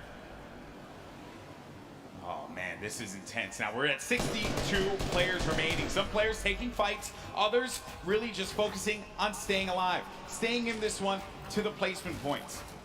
That's right, and now we have Leshy back with Leshy. We saw him in Neo Tilted, taking out the likes of Keemstar, Astonish in these 1v1 battles. Clearly not afraid to jump in your box. And oh man, with a loadout like this, 6 shockwaves, 3 launch pads, all the ammunition in the world, and zone favor right now. He is looking very good in game 3 right now. Yeah, he's got a lot of builds. He's got tons of stuff to work with. No reason why Leshy can't make it to that end game. This is going to be interesting. Controller player. Let's not forget yesterday, Wolfie's controller player in 2nd place here in the Fortnite World Cup Duos competition, along with his teammate Rojo. Here's Leshy though, applying the pressure. With that shockwave nade, he gets right on top of a nice spot, nice position, kind of planning himself, understanding a player's going to be around there, but now all these players looking right at him as he just has to play defense. No choice. Gets tagged up a little bit, loses some of his shields. He'll be okay for the time being. The amount of players you see on the stadium side that once he's shown his self to that angle right there, and everyone just collapsed on him. That is so scary. And it's still coming in, but he's fending himself off, punishing another player off to the east side right there. There's Leshy. He can figure out that that player is the same one that just tried to make a move on him. Could spell disaster for Evil Mare. Evil Mare doesn't have much to work with regarding health, right? He's sitting at just above half HP. Right above him is going to be Clash. Got pieces as well. Down low on the flooring. There's Clash. Good loadout as far as weaponry is concerned. Also has that glider with the HP that he has currently. Ugh. Might want to take advantage of a shadow bomb or something like that rather than exposing yourself to the sky. But this is another play from earlier on, I believe. Or actually, no, Storm Surge active currently, and we are in live. Apologies there. So he's sitting on 2 ballers here. You see one here. He knows this opponent's gonna have to go for one, but I guess a little bit of scouting there is gonna realize someone's waiting, baiting all of the loot as well. Also off screen, Leshy did take out Evil Mare. You mentioned that before, Monster. Ended up happening. And then Storm now, 65 HP. Where is this player that went in for the fight? It's Wakey. Wakey's right nearby. Storm and Wakey are sitting now in the zone here. Biding time here. Wakey, 3 eliminations, tied up for the most elims in the game so far. You have Wakey, Leshy, and Aspect, all at 3 eliminations so far. Just under 50 players remaining in game number 3. Players have boxed up. They want to play this slow game. Wait for anyone to make a mistake. It's going to be hard, but for some players like Dubs, they're going to need it. Because thus far, it has not gone well for, I would say, one of the favorites here. Dubs did go for the shot. Unfortunately, could not connect. It looks like Clarity's going to pick up Core Gaming there instead. Dubs, we saw in the previous game, do that baller all the way to the end game. Yep. Really playing slow and methodical here. You can't stand still. Dubs has definitely found himself a target nearby. You see some, I think they're just looking at each other. They know exactly what's going on. The circle's going to be closing down now. We're going to find out where the next one is. And that's when players start to prioritize these rotations, the movement. Dubs does have a baller, which has been his strategy. He did it in game 2. He had the baller pretty much all the way until the end there. Got shot out of it. But it did bring him to a second place finish. Another top 3 finish for him, top 5, top 3, maybe even a victory royale, right? But ideally that, You tried to catch him right there. You saw that? You wanted to put him in the box for a second there and take it. Trapped him right there. Player will have no idea what to do at that moment. That's actually pretty interesting as well, because Class is desperate right now for an Elam. He has to really feed off of a Siphon. He doesn't have any other way to heal. Even taking the safety edits, making doorways so that he doesn't expose himself even for the slightest bit. 84 builds left for Class. Tons of builds here. And then the Storm. Now the Storm's starting to push. Look at Lecce, still going for shots as players are moving about. I think I saw a player get right in his face. He did pop that shadow bomb. Now we're going to game 1 winner, Bugha. He's dealt 420 damage in this match. Hasn't taken a single shot. 1 elimination for him right now. As now the action feed begins to fall. You see so many names getting eliminated one by one. Bizzle out of this one. That was from Lecce, who's having one heck of a game, taking out some big names.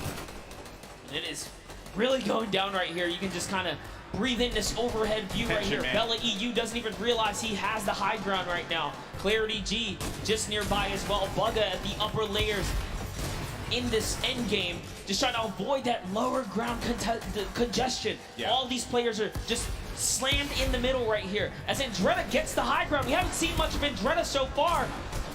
But you gotta be careful. Those shockwaves will really sting and take that placement from you.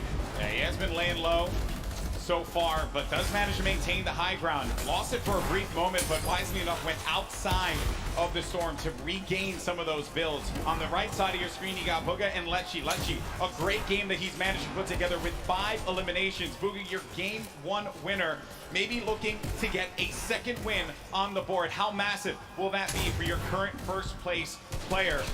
Lecce just picked up his 6th elimination now. He is really popping off right here. That was on Hoodjay too, a big player there, and a big connection for him. Lots of builds to work with. Bugha does get another one. That's Kinzel. Right through the trap he goes. Bugha, one of the superior box fighters in the Fortnite competitive scene right now. Lecce went up for the high ground. If you see it on the left side, he went high ground. He does get possession of it, but ends up getting hit there by Andretta and finally eliminated. But what a run Lecce had in this game. Finally comes to a conclusion when he went for high ground. Now it's Bugha. Again, with 11 players remaining, we're about to get into the top 10 here, Monster. Bugha, last we saw, he does get taken out right there. Unfortunately, it's Peter Pan who takes him out with 6 eliminations. Peter Pan, the dark horse right now. He's gonna get wiped out here too, but it's still a great game. Wakey, who we saw leading in eliminations at one point, is still popping off as well. Skype's in this one as well. Maybe he's gonna get a back-to-back win. Riverson, he's got the high ground, he's got the explodes, he sees players, he has 11 builds, so he has to be very conservative with this. Does pop that player in the baller, forcing them down. Going in for the engagement now. More explodes, 5 remaining left. Player lands in front of him, and he tags him up for a lot of shields there. And Riversand has to reset, needs to be careful not to get hit by that Storm. Someone's gonna be above him! He's too good! An elimination onto Skype. We're now sitting at a 1v1. 2 players left standing here. Who's it gonna be down low? It's Dubs! It's Dubs down low! And Riversand has Dubs on his site! Who's gonna get the win here? Riversand navigating, tarping. He has 7 builds remaining. Dubs trying to play defense, giving himself any kind of cover that he can possibly maintain. But Riversand, a few more explodes remaining. That could punish Dubs. Really trying to keep him down to the zone here, Golden Boy. Oh man, this is it. He sends another one out, and they're just telling him, you gotta run. He goes into it. He's still holding position. Dubs has the high ground, but he lands in front of him, and Dubs gets a victory royale on the world stage. Absolutely incredible for Dubs to connect. Finally hits all of his shots, and nearly a back-to-back performance right there. That is the kind of comeback story you want to see here on the main stage. Prove to the world that you're the greatest to ever do it. But you gotta give credit to Riversand. Second place finish for him there. Had the high ground, had the explodes, but it was Dubs who managed to get the better of Riversand. And look at this unfold right here. Riversand had the Rockets looking right at Dubs, and Dubs just needed to play defense. Riversand had no more builds to work with, and Dubs recognized he had the high ground. He just needed to go in there for the clothesline, and he nails it with that green pump. That is the name of the game. You cannot miss your shots when you fully commit. Dubs and Mega sitting side by side. What a better player to have nearby you. Arguably probably his best friend right here in the competition. Hey man, that was nuts. What a game from Dubs. And what a journey he's had. 4-time qualified. We know that he is a unit when it comes to solos. Finally getting that win. So second place in game 2. Game 3 gets first place. He has to be feeling very good about that. That is the kind of performance he was looking for, and it must feel good to finally solidify a victory over the course of the weekend. Yeah, it's like it's just a load off your shoulders, man. Honestly, because I've been talking to him quite a bit. He's like, I just want to get this win. Now with that, Dubs goes up to 3rd place. At the top though, Skype, he managed to make it to the end game, as well as Booga. So, our 3 winners, 1, 2, and 3, in the order of which they took their victories. Game 1 was Booga, game 2 was Skype, and game 3 was Dubs. 19 points, 1 point shy of taking second, and Booga, way to hold on to that positioning at the top of the mountain. King is still here too, as is Psalm, as is Commandment. They've all been in the running, but that was a great fight to see the West and the East clash in those final moments. I love it, man. I love it. Another, we look here at 11th through 20th. Epic Whale, Fwexy, and Issa all managed to get up in the standings here, as well as Left Eye and Wakey. Oh, what a game that was. Game 3 did not disappoint, but I did get word that we have Dubs standing by with Jordan Fisher to get his thoughts on that win. A massive, massive victory royale for Dubs here. A definite crowd favorite. A lot of people really excited to see you play today. 2 games in a row, 1v1 situations. Obviously, you're playing for placement here, and we're seeing this action happen in real time. Your baller maneuverability, you're staying in the baller for so long, obviously helped you win that right there at the end. Yo, the Rockets are coming down on you hard. What are you thinking in this moment? You trying to get high ground? What's going on? Last game, I was just purely playing for placement and trying to hold out in the ball, and it worked. Obviously, we got that big goal. Okay, going into these next matches, you're sitting in a pretty great position right now, if I do say so myself. What are you thinking? What strategy going into this right now? I'm just gonna keep trying to play consistent, and I should be good. Golden Boy, Monster D-Face, it's feeling amazing down here. How's it feeling up there? I think the feeling's mutual, my friend, because these have been excellent games. I love duos, right? You and I, we talk about all the time, right? We love casting duos. But there's just something special about when it's just you, the game, solos, competition, the way Battle Royale was meant. Dare I say, to quote Dr. Lupo, the ultimate Battle Royale experience. There's just no room for error in solos. There's no, buddy there, no battle buddy to come pick you up when you get dropped, when you get sniped for making an error. You cannot make a mistake. And we saw this sign earlier today. The Dr. Lupo is not. He's not. 100%. Hey, dad fam out there. He's just a little elderly. That's all it is. As am I. So, what a game that was. And I understand, though, we actually have Cam standing by with a special announcement. Sundown, what's up? Thank you. Thank you so much, Golden Boy and Monster. And while we're here in the midst of the largest Fortnite event in history, you're probably wondering what comes next. Well, as we said before, competitive Fortnite isn't going anywhere. Once Season 9 wraps up and we move into our next season, we'll be debuting the Fortnite Championship Series. This will give players a chance to compete against the best of the best, where every single result matters. With a leaderboard to track results over the course of the season, follow your favorite players on their quest to become the first season champions with millions of dollars at stake. Now, this is just a taste of what's to come, as we also plan on stepping up our competitive efforts across the board. So, keep your eyes peeled for more news as you root on your favorite competitors in the back half of the matches. Golden Boy, Monster, back to you, gentlemen. Well, that's awesome. I didn't even know that was coming. Oh, look at you. That was pretty dope. Fortnite Championship Series? Can I just say, did you hear that? Every placement matters. Wait, is this something you guys have been wanting or something like that? Oh, this is awesome stuff there. It's obviously not going to stop, and we're glad that that is the case. But focusing on what's at hand right now, Fortnite World Cup Finals here in New York City. And just a reset here. I'm Golden Boy along with Monster D-Face, and this has been quite the day. 3 games so far, did not disappoint. In game 1, we ended up seeing a huge victory from Booga, who managed to pull it away in glorious fashion. And then Skype in game number 2, just outpositioning Dubs. But Dubs got his redemption and picked up a game 3 win just now. He said with Jordan that he wanted to remain consistent. He's been playing the baller play. There's a lot of strategies that players can implement here in competitive Fortnite Monster. Yeah, you saw Dubs game 1 tried to get a little bit more aggressive, opting in to take that fight over by the Greasy Lake, and it did not pay off. So he took his lesson, took his little, spanking, I dare say, right there. He's like, all right, you know what? I'm just going to stay away from that guy. You got to respect him on that rotation. He switched it up, and now he's finding himself in endgame. And that is the kind of adaptability you have to have as a Fortnite professional. Yeah, it's necessary. 4-time qualified solo player is Dubs. And what I mean by that, when he qualified the first time for this event right here, he queued up again. Each week the solos competition was available. Did it again. And did it again. And then did it again, and then did it again. That's how good he was. Everyone doubted him. No one knew who this kid was. And then he shocks the world. That, my friend, is undisputed. But the next game is going to start up. Game 4 about to begin. New York City, come on, let me hear you. It's about to start. It's about to kick off. These players need your energy. The battle bus is getting loaded. And look at everyone in the stands. What about that Marshmello concert earlier today? Incredible stuff, that live performance from him. You love to see it, but this has been a wild day thus far. Now the question is, can Bugga, Skype, and Dubs continue to hold their lead? We saw King fall out of the running last game, and it set him back 4 placements. That's right.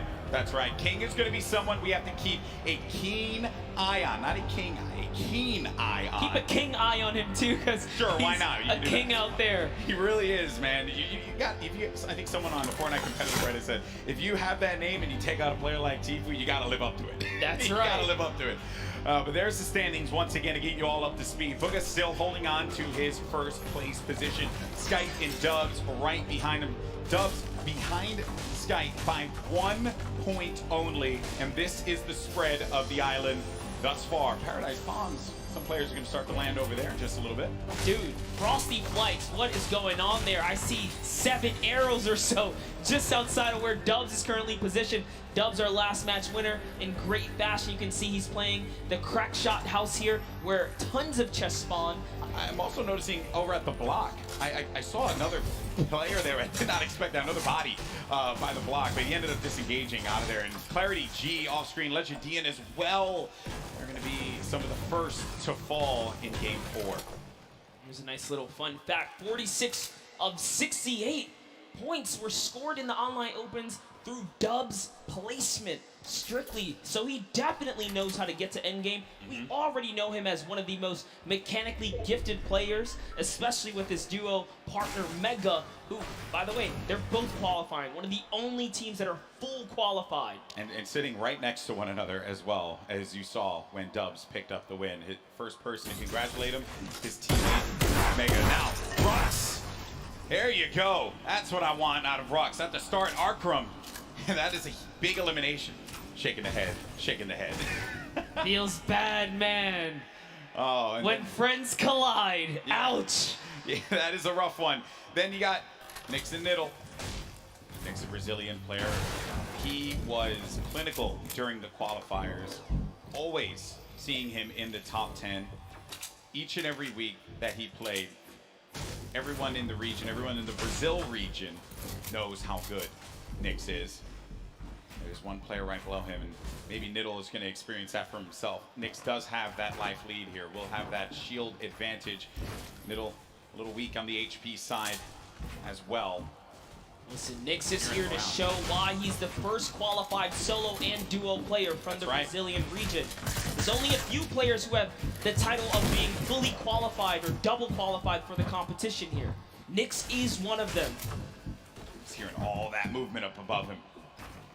Niddle does have the high ground. He goes in for the challenge, and that's Nyx doing it for the region, doing it for Brazil. More cowbell, please. Nyx versus Niddle. Nyx comes out on top. He wiggles his finger at the camera and says, no, no, not today. Snobby Shores is his home here. And the good news is he won't get eliminated right away after he does a little motion to the camera. Yeah, I think I love you, buddy. No instant karma for him. No instant karma for him. Taking a look at Moffin. One of our few players representing the Asian region here. Japan as well, 15 years of age. Got a lot of great players from Japan that have joined us in New York City this weekend. Tons of young competitors. We saw a great performance from Sinnoh and O-King yesterday, but Let Wyke and Twins, they've really been going at it here and in Paradise Palms. The only players here, so the winner of this one's going to take it all. 7 builds for Let Wyke currently.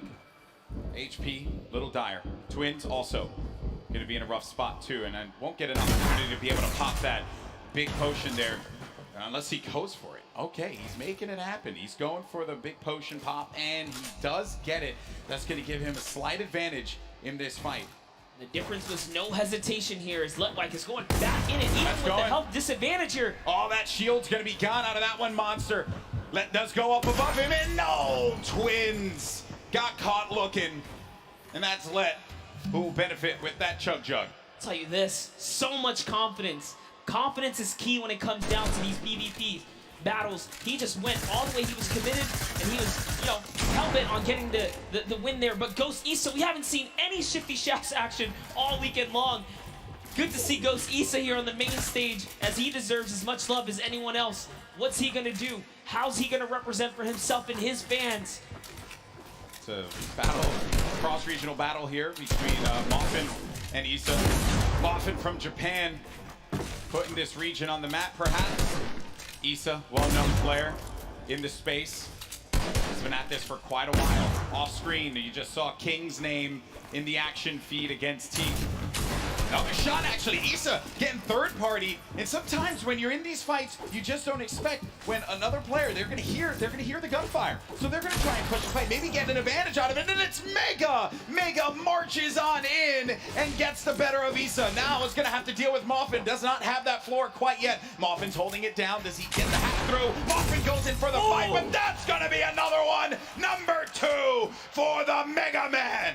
We wanted some Shifty Shafts action, and we got it right there. They are just unfortunately in the warpath of Mega. He lands right outside of this area. Good on him to rotate through here and catch him off guard. Here's a nice little replay from that was Teak. That was King taking out Teak. Yeah, the King elimination on Teak. Huge for him. All right, Unknown Army. We touched up on him in his past earlier today. At one point, he was actually somewhat shunned out of the competitive discourse for being too aggressive. Little did he know that was the perfect way to find himself here at the World Cup stage, because it was all about pushing players and getting eliminations. Everyone has their opinions and strong opinions on within the competitive community. I'll tell you this, he came right back as being everyone's, you know, favorite friend all of a sudden. That's good, that's good. Obviously, it's, you know, this is a competitive game that is still continuing to evolve and grow. Players, you know, trying to learn one another's personalities and stuff. I understand we do have a replay, though, from one of the other eliminations that had happened earlier on. This is Pika. Look at this, Pika jumping forward, finds one in front. That's the third party. This player now having to look at Pika, but That was nasty. Pika made him pay.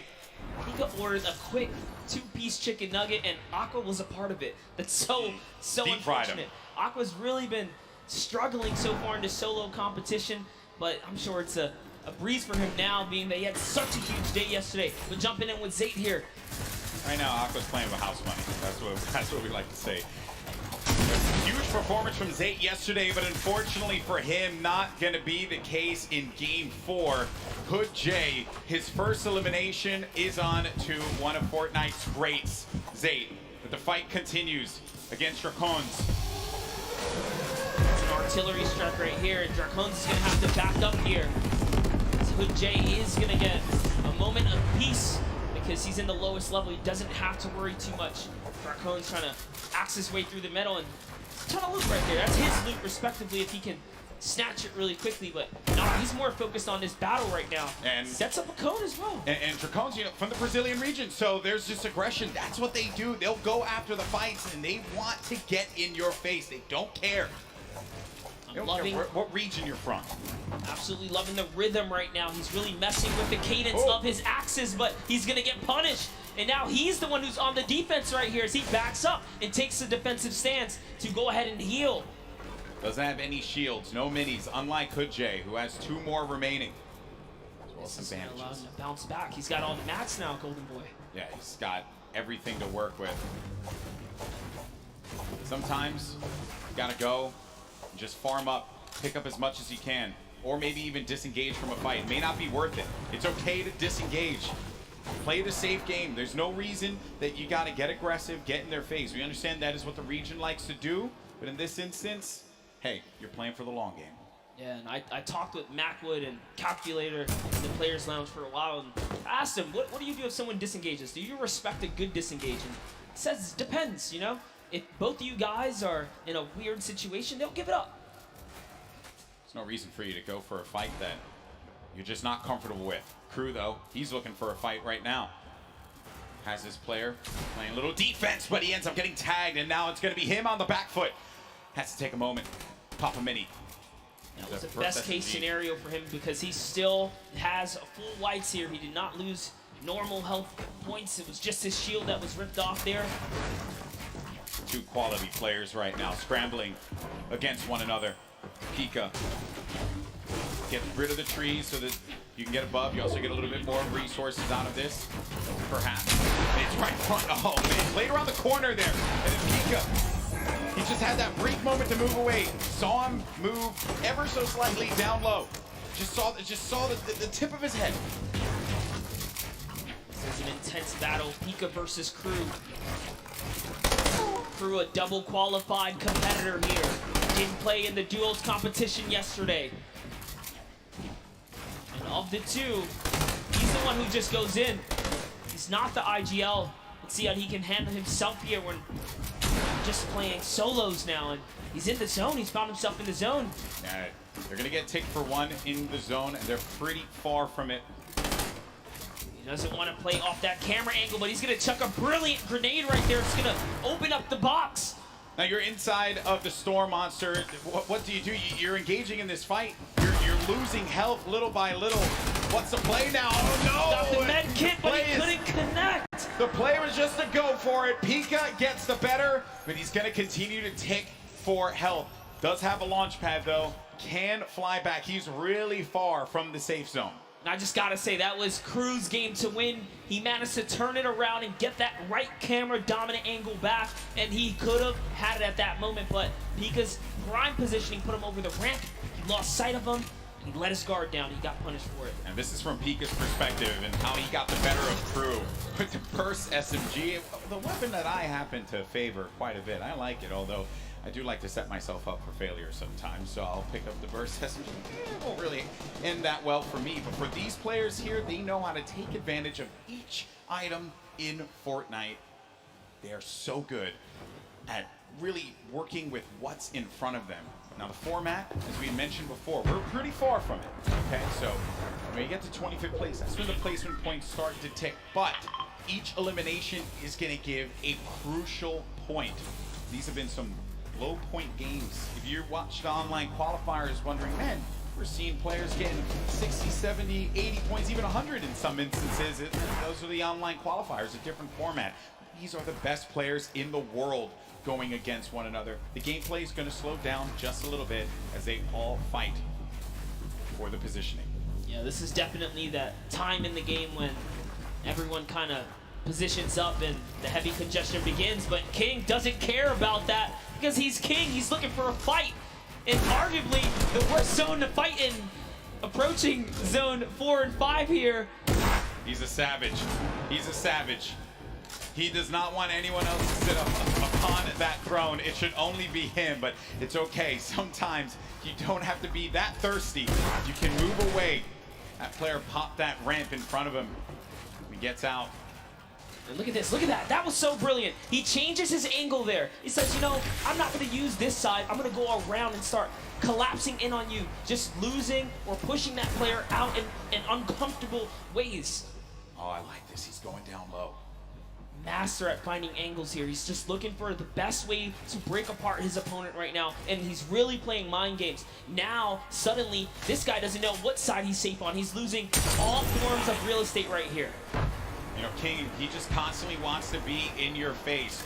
He's done it in each game that has happened, and he always seems to just know where everyone is. Like that is a trait that you know, a lot of the players that are up here, they do have it, but in this South American region like this, where there have been obviously not a lot of players coming out of this for this particular tournament, I think King has put this region on the map without a doubt. He is truly representing here. This King's tracking is phenomenal. He's still keeping track of Tuesday here. Now deciding he's going to replenish some materials and refortify all of this area. Sanctioning to himself here. This is why he's in the running in the top 10 here. We saw him get taken out earlier before, but this is why he plays the high risk, high reward. And if I'm being honest, that's how you take first place. You put it all out there and go big or go home. Everything goes in your favor, honestly. Go big or go home. King up above, fight over on the mountain there. Tuzi's next to him, as well as Keemstar. And King, he's gone. He's flying over to the next target here. He just doesn't stop. Into another box fight he goes. And now he's going to reposition here and set up for the prime push. This is ridiculous. Look, he's still going. He does not care, people. King wants to jump into your box. It's box now! Oh, what a beast! What a beast! He's not here to play. Laser's going to go down. King. Bow down. We thought Booga was one of the best box fighters. Hold up, it's time to do some reviews here, because King is putting himself on the map here. All I want, Bala, if you're listening, I just want you to do a VOD review of King, okay? Get us a VOD review, please. Hopefully we can just agree on that. Wild stuff, man. Gets the window, boom, right to the face. Right to the kisser. He's already looking. What's wild about that fight, too, is a lot of players would have just stayed stationary in that position. Storm was coming in. They would have been content with being somewhere safe in the He had a target and he just went right for it. Incredible. Here we have Dubs now. Center zone. Still has a baller. Bucky still in the running here. Leshy also getting right next to Dubs. Also has a baller, so they're probably not going to get into too much of a battle, but who knows? Maybe they'll be Storm baller Surge buddies. is still a thing. Maybe they'll be baller buddies. Maybe. But you're right, though, about the Storm Surge. You really are, because if you're not putting in damage, 0 eliminations for Leshy right now. How many fights has he actually gotten into? Someone's going to be above. There's Dubs. Minigun. And that minigun goes right through your builds. Very powerful against structures. Dubs, only with 2 eliminations, is actually the match leader, and that's because he's just pinging other players. Yes, just damage leader. And we just talked about Storm Surge. That's why you want to be proactive. You want to shoot at anything that moves. Because realistically, you don't know when you're going to find yourself in that precarious situation where you have to push someone like pretty much with, you know, without wanting to. And we were talking about this before we jumped on the cast. I think it was Zayt we were discussing. He was really good at not putting himself in a position, but still to get hurt, but still take shots. And Benji fishy against Storm. First elim for him there. Saw that, put the trap above his head through the window edit, opens it up and hits him with the pump. Now we're on his perspective. But as we were mentioning before, sometimes from a safe position, go for the shots. Go for the shots. Maybe you get a few hits. Damage perhaps. And King, he's taking fights outside as well. King is still here to play Golden. 2 eliminations. 53 builds for him. Running with that blue combat shotgun. Great range on that item. It's far away though from where the half in, half out circle is going to be. We're at zone 5. This is when things start to get a little crazy. What does King have as an option here? Is he looking for people on the move and then punishing them? Maybe trying to get the community launch pad, perhaps, if someone throws that down. What is he looking for here? It really wouldn't even surprise me if he's just looking for elimination to recap on materials right now, because he doesn't have enough to full tunnel across here. Knowing his playstyle, he's probably gonna want to push here. And there it is. He actually found a launch pad, so his game awareness was at an all-time high here. Take a look here. Tfue, next to the replay right there, one of his first elims. First point, as a matter of fact, against Kurtz. Tfue on the board. The King. What are the chances of that one? He had a good old community launch pad right there. Great neighbors. Paying attention to what's going on here. Can Tfue make a big comeback for himself here? A little concerned about that player who had edited out. And Tfue did have the mark on him. That guy though, you hate that one. When you just get focused on so much. You're out and about, trying your best to stay up in this game.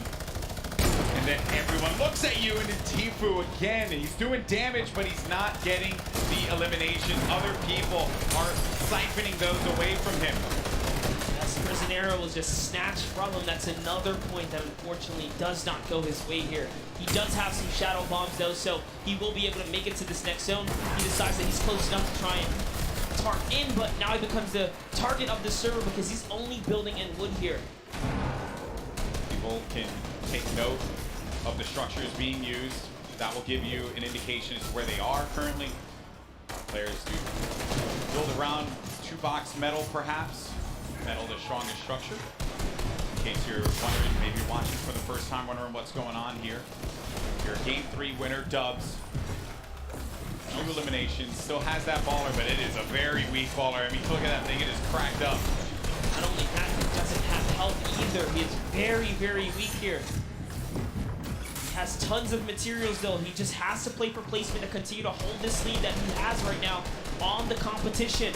King gets taken out by Mongrone, fortunately, right there, and Bugga is still in the running here as he catches Flexi, and the kill feed is lighting up right now as players are dropping, and we're approaching placement points finally here. We're getting very close to it, Monster. Once we hit 25th place, everyone's going to start to earn some points. Right at the side of your screen, 3 points for everyone still alive, but Dubs, and we mentioned it, that baller was in dire straits. It was not going to be able to survive another rotation, and neither was he with the HP that he had currently. Then the rotations, everyone's starting to move here. They have some shadow bombs, they're going to use those and get to the other side, get to the safe area, build around and protect themselves, and hope that they can continue to gain more placements as we take a look at the overhead. That's right, he was holding his breath because he needed to get that top 25. He didn't break it through in time.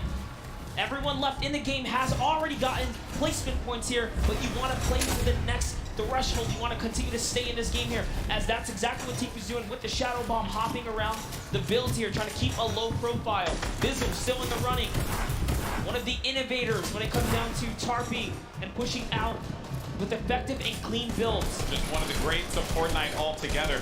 On the side, I was looking at this fight between Ruxin and Riversand. Riversand went for high ground numerous times, and Tfue gets eliminated by Mongrel. And then Rux has high ground, as you see on your screen to the left. Then you have Bizzle, still very much in this one. Takamura with 4 eliminations and earning placement points as more players begin to fall. And we're coming down to the final moments, Monster. That's right, we are. And we're going to jump into Takamura's POV here because he has 4 eliminations and he doesn't plan on stopping. Neither does Mongrel, because Mongrel catches Benji Fishy as well.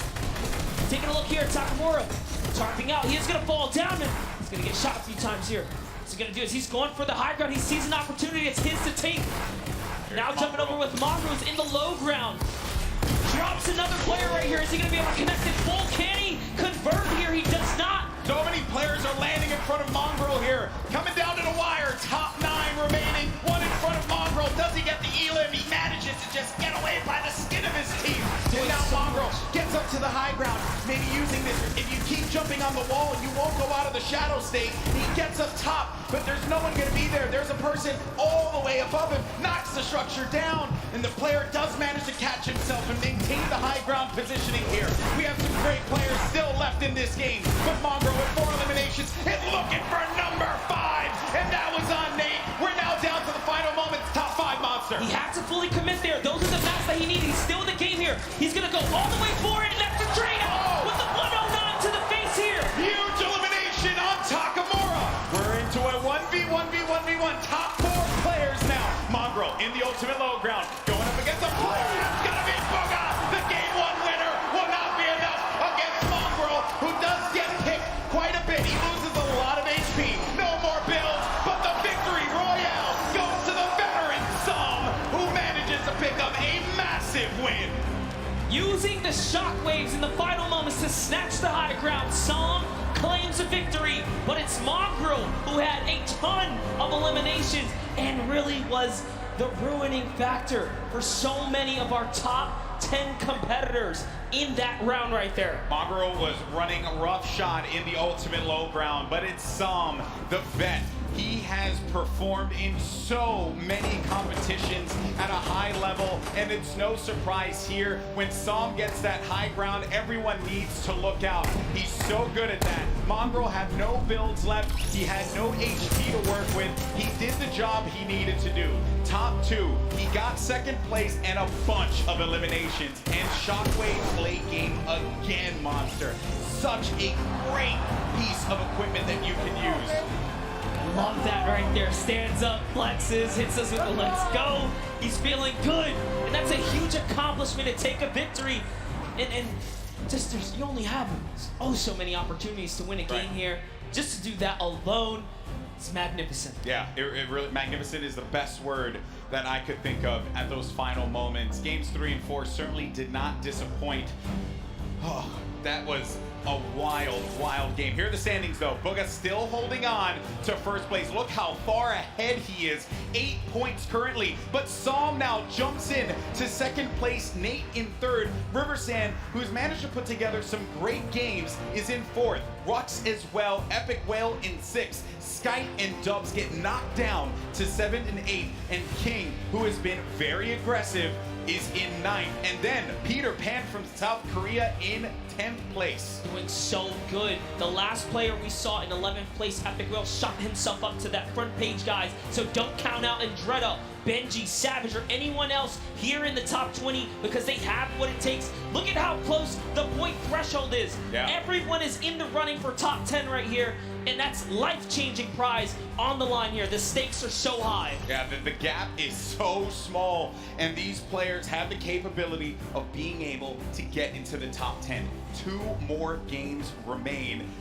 Wonder who's going to take it all, but let's go down to the stage. We got Jordan standing by with our Game 4 winner, Som.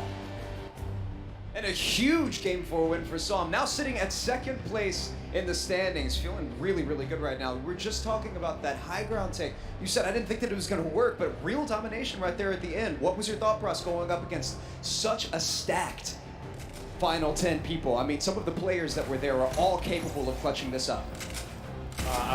After I got the high ground, I was just focused on playing safe, make sure I don't lose the high ground, make sure no one influences up to take my high ground.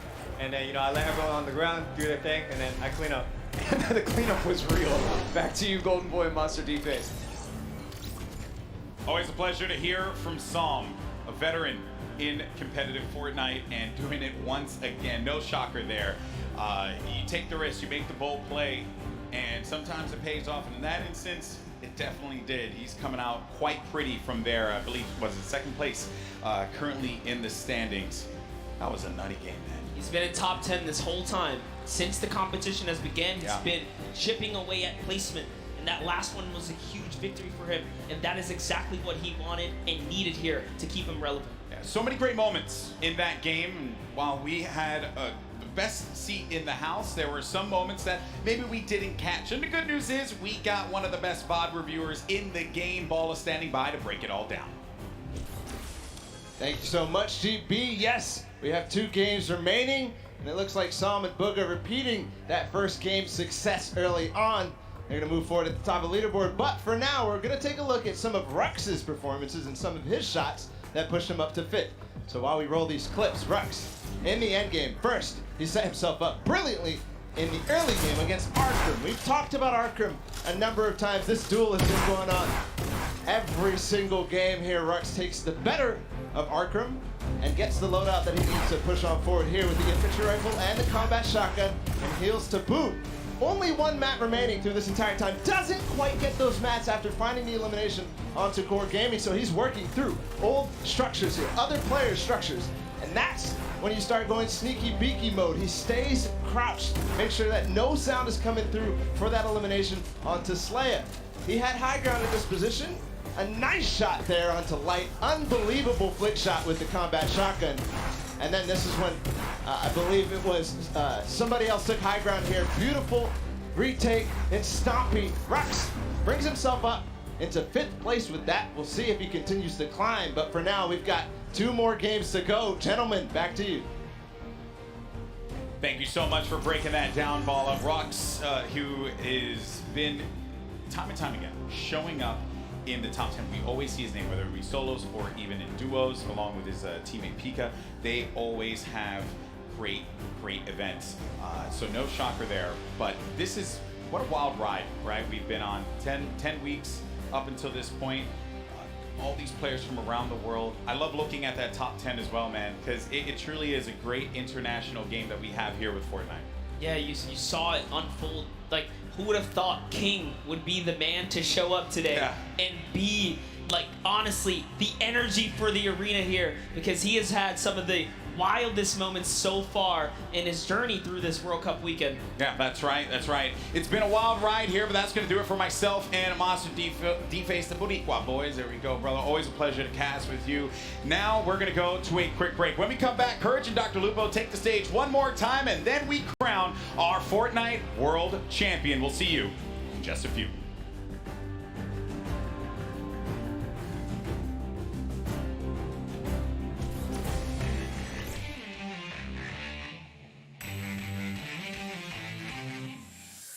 Hello, Fortnite fam! I am HookieFace_.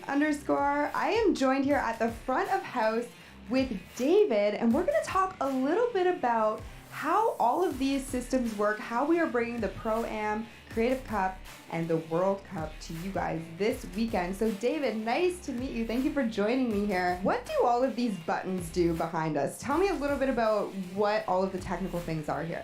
So basically this is controlling all of the lighting and all of the video for the entire show. We're pushing out all of the videos that you see on all the screens, any camera shots that go up there. And then we're also making sure that all the lights are at the right levels for player faces and everything else. So it's your job to just make everyone look great, is technically what you're saying. Absolutely. Now, I know that you have some facts about the lights, the LEDs. Give me a little bit of some factoids about how all of this production pulls power and, you know, what goes into all of this. Absolutely. There's about 1,200 lighting fixtures in the room currently. We have about 18 4K video outputs to go to all the big screens. We're running about 98 million pixels worth of video space, and it's taking about 2,000 amps of power, which is about enough to run about 15 homes. Thank you so much for taking the time to speak with me today, introduce me to all of these working parts. but there are so many more things that go into all of this. So when you guys are out in the stands watching the World Cup this weekend, you have David to thank for everything.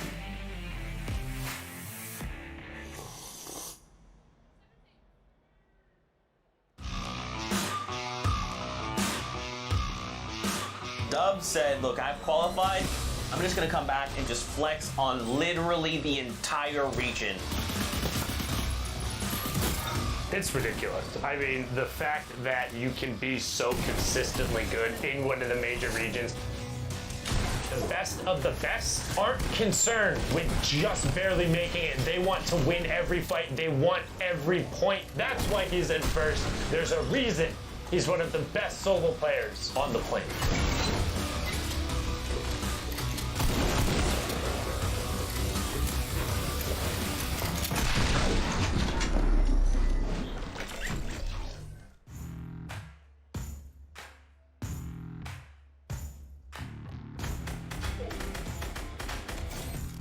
안녕하세요. 저는 이제 팩스폭스라고 하고요. 저는 아시아 서버에서 이제 뉴욕 진출했고요. 이제 나이는 17살입니다. 저는 이제 리크 1에서 이제 처음에 솔로 그 뭐지 4연승을 해가지고 초반에 이 점수를 거의 다 따가지고 그냥 후반에 맘 놓고 하고. 4 victory royales and he averaged 8 elims. Obviously first place. That's unbelievable. 이제 아시아는 스크림 같은 게 없기 때문에 저는 연습을 제대로 별로 못했기 때문에 아마도 일단 운에 맡겨야 될 것 같습니다. Hi, New York City. Oh, okay, Faxlox. I'll take you out for a good pizza. I know a couple good spots. 이제 한국에는 포트나이트 유저가 별로 없는데 진짜 응원하겠습니다.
Hey Fortnite fam, Ball2W here to get in the nitty gritty of competitive Fortnite. The final circles in competitive Fortnite are packed tightly with both action and players, all fighting to get the victory royale. Let's introduce one of the most common techniques used to outlast your opponents in those congested final zones. What is tunneling? Also known as snaking or pathing, this is when you build a protected tunnel while running away from the storm and into the next safe zone. When these safe zones get so small, this becomes very, very important, as there can be opposing players on all sides of you. Here's an example of the most basic tunnel, the straight tunnel. From your base, you simply build straight towards your destination straight ahead of you, with a floor piece below your feet and above your head. This is the most basic and also dangerous version of the tunnel, since you're not covering horizontally. You're exposed from your sides. However, you save materials by doing this. The materials you spend covering your sides quickly add up. Then, if you need to go diagonally to get where you need to go, you'll often see players do the diagonal tunnel. At its most basic, it's very similar. You're just changing directions as you go, once left, once right. This is very useful since sometimes you'll encounter enemies that you want to get away from on the road to the victory royale, or the next safe zone is in a diagonal direction. So just change directions and move, but make sure to stay safe from the storm. Now we talked about how you're exposed from your sides. In both versions, you can add walls to either side, or both left and right, or even in front as well. This gets really hard really fast, and this is why it's so impressive that not only are these high-level players tunneling so fast and without error, but at the same time going for crazy plays on unsuspecting opponents to rack up elimination points as well as placement points. It's a lot to take in, and oftentimes they do things so fast that you can't even keep up. Watching players like Cease, Bizzle, Mongrel, Benji Fishy, and all the players playing in the Fortnite World Cup Online Open play from their tunnels can be jaw-dropping. So there you have it, tunneling. One of the most important skills in competitive Fortnite. It's pretty simple at its core, but at the high pace of these congested endgames, it gets complicated. That means you need to practice, and make sure to hop in creative mode and do just that. You can practice it in the open on your own island, or use one of the many amazing pre-built training courses that creators have made. This was BallaTW, and we'll see you in game.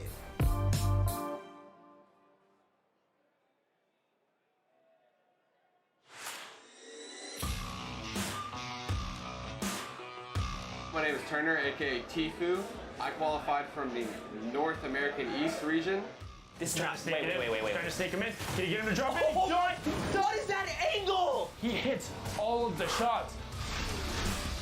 The day I qualified, I was pretty hyped. I didn't even believe it was real at the time. I don't know. I was just kind of streaming, grinding, doing my own thing, and I tried my hardest and succeeded, I guess. Landing all the way up top, drops him. 100. Follow through on the shot. Literally reading my mind.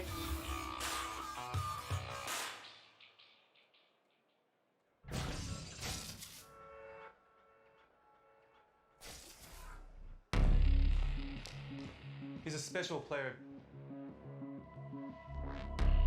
A generational talent. He has qualities that not a lot of young players have. He's so mature, so dedicated, very rare to see.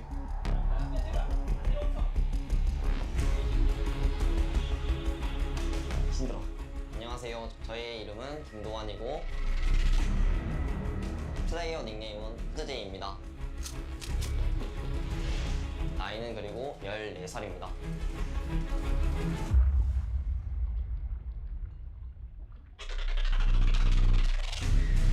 He's disciplined. J drops down. He's focused. That was an ambitious play. He wants to push it. What a charge through the box in there. That's what he needs to do to become the best.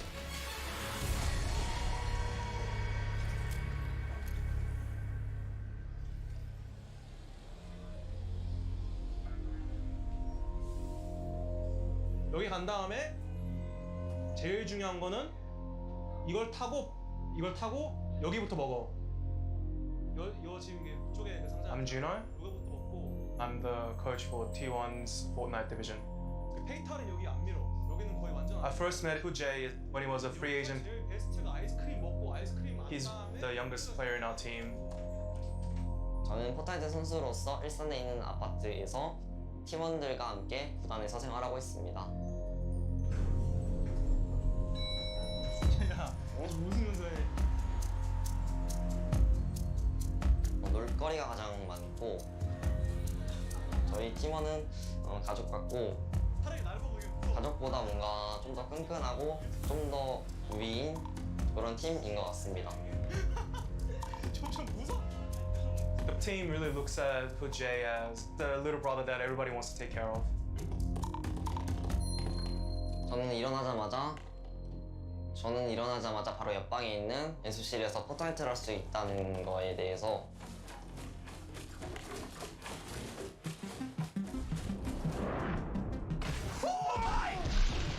His tempo is quite a bit faster than a lot of the other players. Jay runs on forward. 아무래도 건설이라든지 편집이라든지 그런 부분이 좀 재미있어서이기도 하고 제 목표를 달성할 수 있기 때문입니다. 저는 포트나이트 게임을 시작할 때 이기자라는 목적으로 많이 시작합니다. Tags him and brings him down to the victory royale. He wants to always be creative, always change up his playstyle and steal the tempo from his opponents.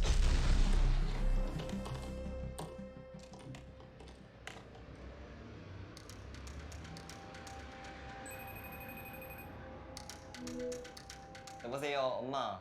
잘 지내시죠? 요즘 어떻게 지내세요? 네, 걱정 안 하셔도 돼요. 제가 끝나면은 진짜 자랑스럽게 해드릴게요. 꼭 몸 관리 잘하시고 어디가 끝나면 바로 갈게요, 집으로. 네.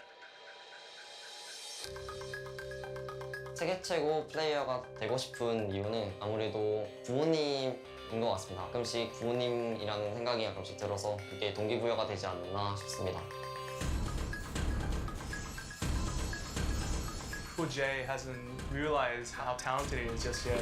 I am just so impressed with what I'm seeing here from Hood Jay. He has that potential to become the greatest of all time.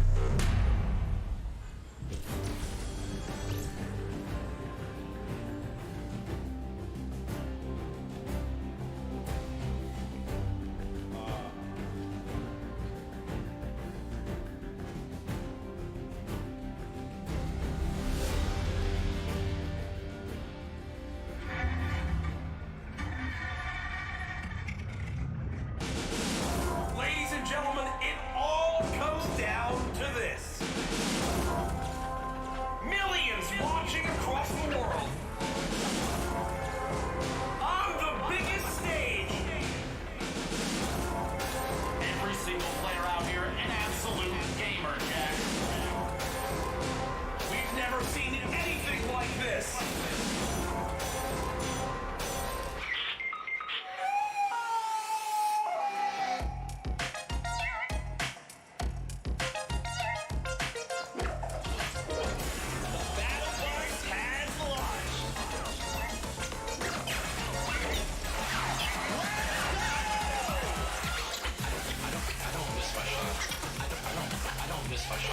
Best shadow bomb use I've ever seen, Mr. Savage M. I don't miss my shot.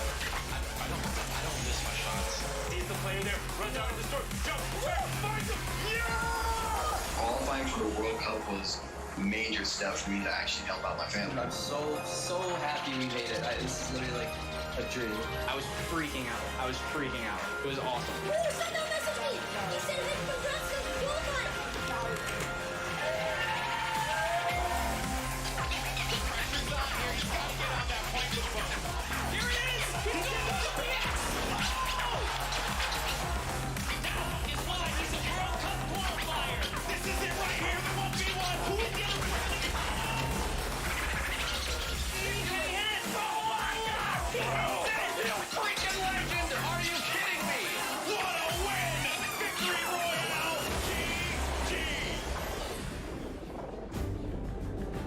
Ladies and gentlemen, huge shout out to Mike Realm spinning over there, guys. Give it up for him. And now we are one step closer to crowning our first Fortnite World Champions in solos. History is about to be made here, folks. And now I want to ask everyone here in the arena, are you ready? Let's do it one more time. I'm gonna ask you again. Are you ready? Let's send it over to your casters for the last two games, Courage and Dr. Lupo. Over a year ago, the Fortnite World Cup was announced, and here today it culminates in the final two games of the solos competition.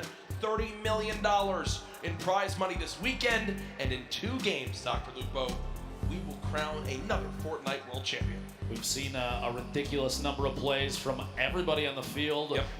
Even moments like King going out, literally the first eliminated one game immediately after, just slaying out in the lobby. We love to see gameplay like that. Very aggressive from a number of players that honestly a lot of us didn't even expect to show up on the board. You have to remember though, every single player that has qualified for the solo finals here at the Fortnite World Cup in New York City is at the top of their game. 40 million people played through. This is what's left, the best of the best of the best. We know the storylines continue throughout this lobby of the 100 best players in the world. We have two games left. Our standings, well, they're very close, and Sundown's going to update us on where they lock up.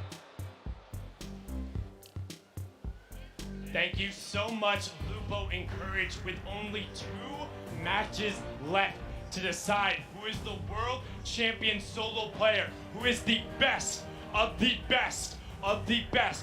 we're gonna take a look at what the standings currently look like and what needs to happen. So the first thing you're gonna see right away is the runaway train Bugha up top. One victory royale leading the pack with 15 eliminations at 37 points, 8 points clear. But we talked about it a little bit yesterday and a lot during the qualifiers. What is a reasonable game to expect? We've seen a lot of the victory royales today actually coming from more passive players. They've been getting around 11 to 12 points apiece. We've been seeing high volume eliminations happening in the early and the mid game. But right now, looking at this board, Peter Pan sitting in 10th place right now is just off of the mark. He's 16 or 18 points off. With a reasonable game, he could challenge towards that. Let's take a look at the second page, because then from 10th to 20th, it is a 4-point difference. Mongrel, with a fantastic performance in the last game, pushes himself into contention, and this top 20 is the line where you will see an increase in that prize bonus. You want to be at minimum on this page when all is said and done. 2 matches are left. We have already seen world champions crowned in creative and duo. Who will be the ultimate victory royale and who will take home the title? We're gonna throw it back inside and see the final 2 matches. Lupo, Courage, let's take it home. Thank you, Sundown. The standings so close, all for the coveted trophy that you see on your screen. The title, Fortnite World Champion. 15 million just for this solos competition. 3 million for first. With 2 more games left, who do you think comes out on top? I would love to see the 13-year-old from the South America, King, show up big. I mean, he's put on a fantastic show thus far. You have to remember, just one slip up, one bad game, that's not enough to take you out of the lead. He very easily, a solid high elim game, a top placement, doesn't even have to be a victory royale at this point. With how well he's played, he could make his way to the top with ease. Can anyone catch Bugha at the top of our leaderboards? The lobby is ready. Ladies and gentlemen, the battle bus launches in 2, 1. Game 5 underway of the Fortnite World Cup Finals Solos competition. Can they catch Bugha? His lead remains from the incredible shockwave plays earlier. All 100 players in the biggest day of their entire lives fighting for their big share of the, well, $3 million first place spot, 15 million in total. Last game, saw him a last-minute clutch there. Took home a victory royale. We're going to watch his drop in here as well as everybody else near the top of this board. As we go into these later matches, folks, keep in mind we're going to try and keep an eye on those that are closest to contention for that world champion position. Very, very important to know that. Go to the board there, you see 4 of the 5 llamas in the very south edge of the map, starting at Salty, all the way down to the east of Happy Hamlet. 1 more all the way to the top middle. Those getting picked up early are very, very important. A baller for Psalm already at the beginning of the game. It's like he may have been the only one to drop up here. And are you kidding me? A Jug, a proxy grenade launcher. Sounds like sure. He's only averaging 1 limb per match. You see, but he's in 2nd place. It's the values so key for placement. Has placed in the top 18 of every match. So we played 4 games. That means he's gotten placement points in every single match so far, Dr. Lupo. It's a big reason why he finds himself in 2nd place. To be that consistent in this lobby, absolutely insane. Gotta break 25 to get those points. Arkham, Rux, fighting out in Westworld, as people do call it, this desert town. Arkham has had a couple games where he's just basically got fried right off the start. Can he turn it around right now? He was top 15 earlier. Doesn't seem to be the case anymore. Rux, who's gotten the better of him in a few of these previous games, having it back on him for a moment as that airstrike did come down. Don't count him out just yet, though. This drop, honestly, one of the loot heaviest in the game. You have a lot of materials as well. A player like this, he gets in a good position, maybe even takes out Rux, doesn't have to fight anybody else down here. He can climb his way out of here with ease. 9 grenades in Rux's inventory. If he could somehow bait Arkham into a bad spot and use those to his advantage, it could be the thing that swings the tide in this battle. Hasn't thrown the chug splashes down. I was going to say, wondering when he was going to begin to throw them, but there they are. Chug splash is down. 0 limbs still, as you'd expect, as he's still looking around for where Arkham could be. Maybe the hope to save those. We didn't have to necessarily use them just yet. Big anticipation of combat before you know it, or at least the chance of it. I'm going to throw those down real quick. 40 HP shield. These two just kind of in a stalemate at the edge of the map, waiting to see if there's an opportunity to make a play. They are outside of the safe zone quite a bit. So at some point, the zip lines or even the quad that spawns here might be the key to getting all the way into the safe zone soon. Grenades going out, but beamed. Rux takes quite a bit of damage from Arkham, and aggression begins. The build up, and he's going to try and take the high ground. Shots from Rux, no contact just yet. He's going to have to do some damage before you know it. Only 96 HP is not going to necessarily be enough against a player with accuracy like Arkham's. But he does have the combat shotgun, which is the ultimate tool this early in the game. Rux still at 96 health, has those grenades in his back pocket. Hasn't thrown any more yet. 15 builds still remaining. A very intense fight for these two. The shot comes through. Down to just 41 HP. Rux versus Arkham. Who can come out on top? Rux still with high ground. Arkham down below. Will he begin to throw these grenades? It doesn't appear so. Only 6 builds left. And remember, with only 2 games remaining in the competition today, this could spell disaster for their final performance. Arkham popping 1 shield. Definitely has a major health advantage, but still, height can make all the difference as he has the combat shotgun, but looks like for now, he'll just back up. I was anticipating if Rux had made a tag, if he'd gotten damage on Arkham down at the bottom of that building, I would have expected a push, a chance to pick up the 50 HP or shield because of Siphon. No damage dealt there, so Rux decides to opt his way out. King, one of our high Elin players, 35 HP, gonna try and get that med kit off, but he can't quite. Time to fight it out. A little bit of a build battle and see who can take ownership of the walls. King building up and layering yet again. Oh my goodness. The shockwave. He's actually going for it. Are you kidding me? Lunesi goes down and King back up to 85 HP. What a play. On the World Cup stage. Yeah, the kid. He just shockwaved to the sky and tried to hip fire hand cannon his opponent. With 35 HP. Are you kidding me? With 35 health? Talk about confidence. It's such an insane play that it catches the opponent off guard. Stompy trying to push on it. I believe this is Dubs on the other side of the wall. Stompy gets the wall, gets the elim. Down goes Dubs. And also in the elimination feed, Aqua, our Fortnite world champion from yesterday, has eliminated Tfue. Match 5 out of 6. 1 left. Those players, the 16 that have already been eliminated, they still have 1 game remaining. But our current leader on the standings, Booga, down in Lucky Landing, gonna make a rotation away. Avoid any damage.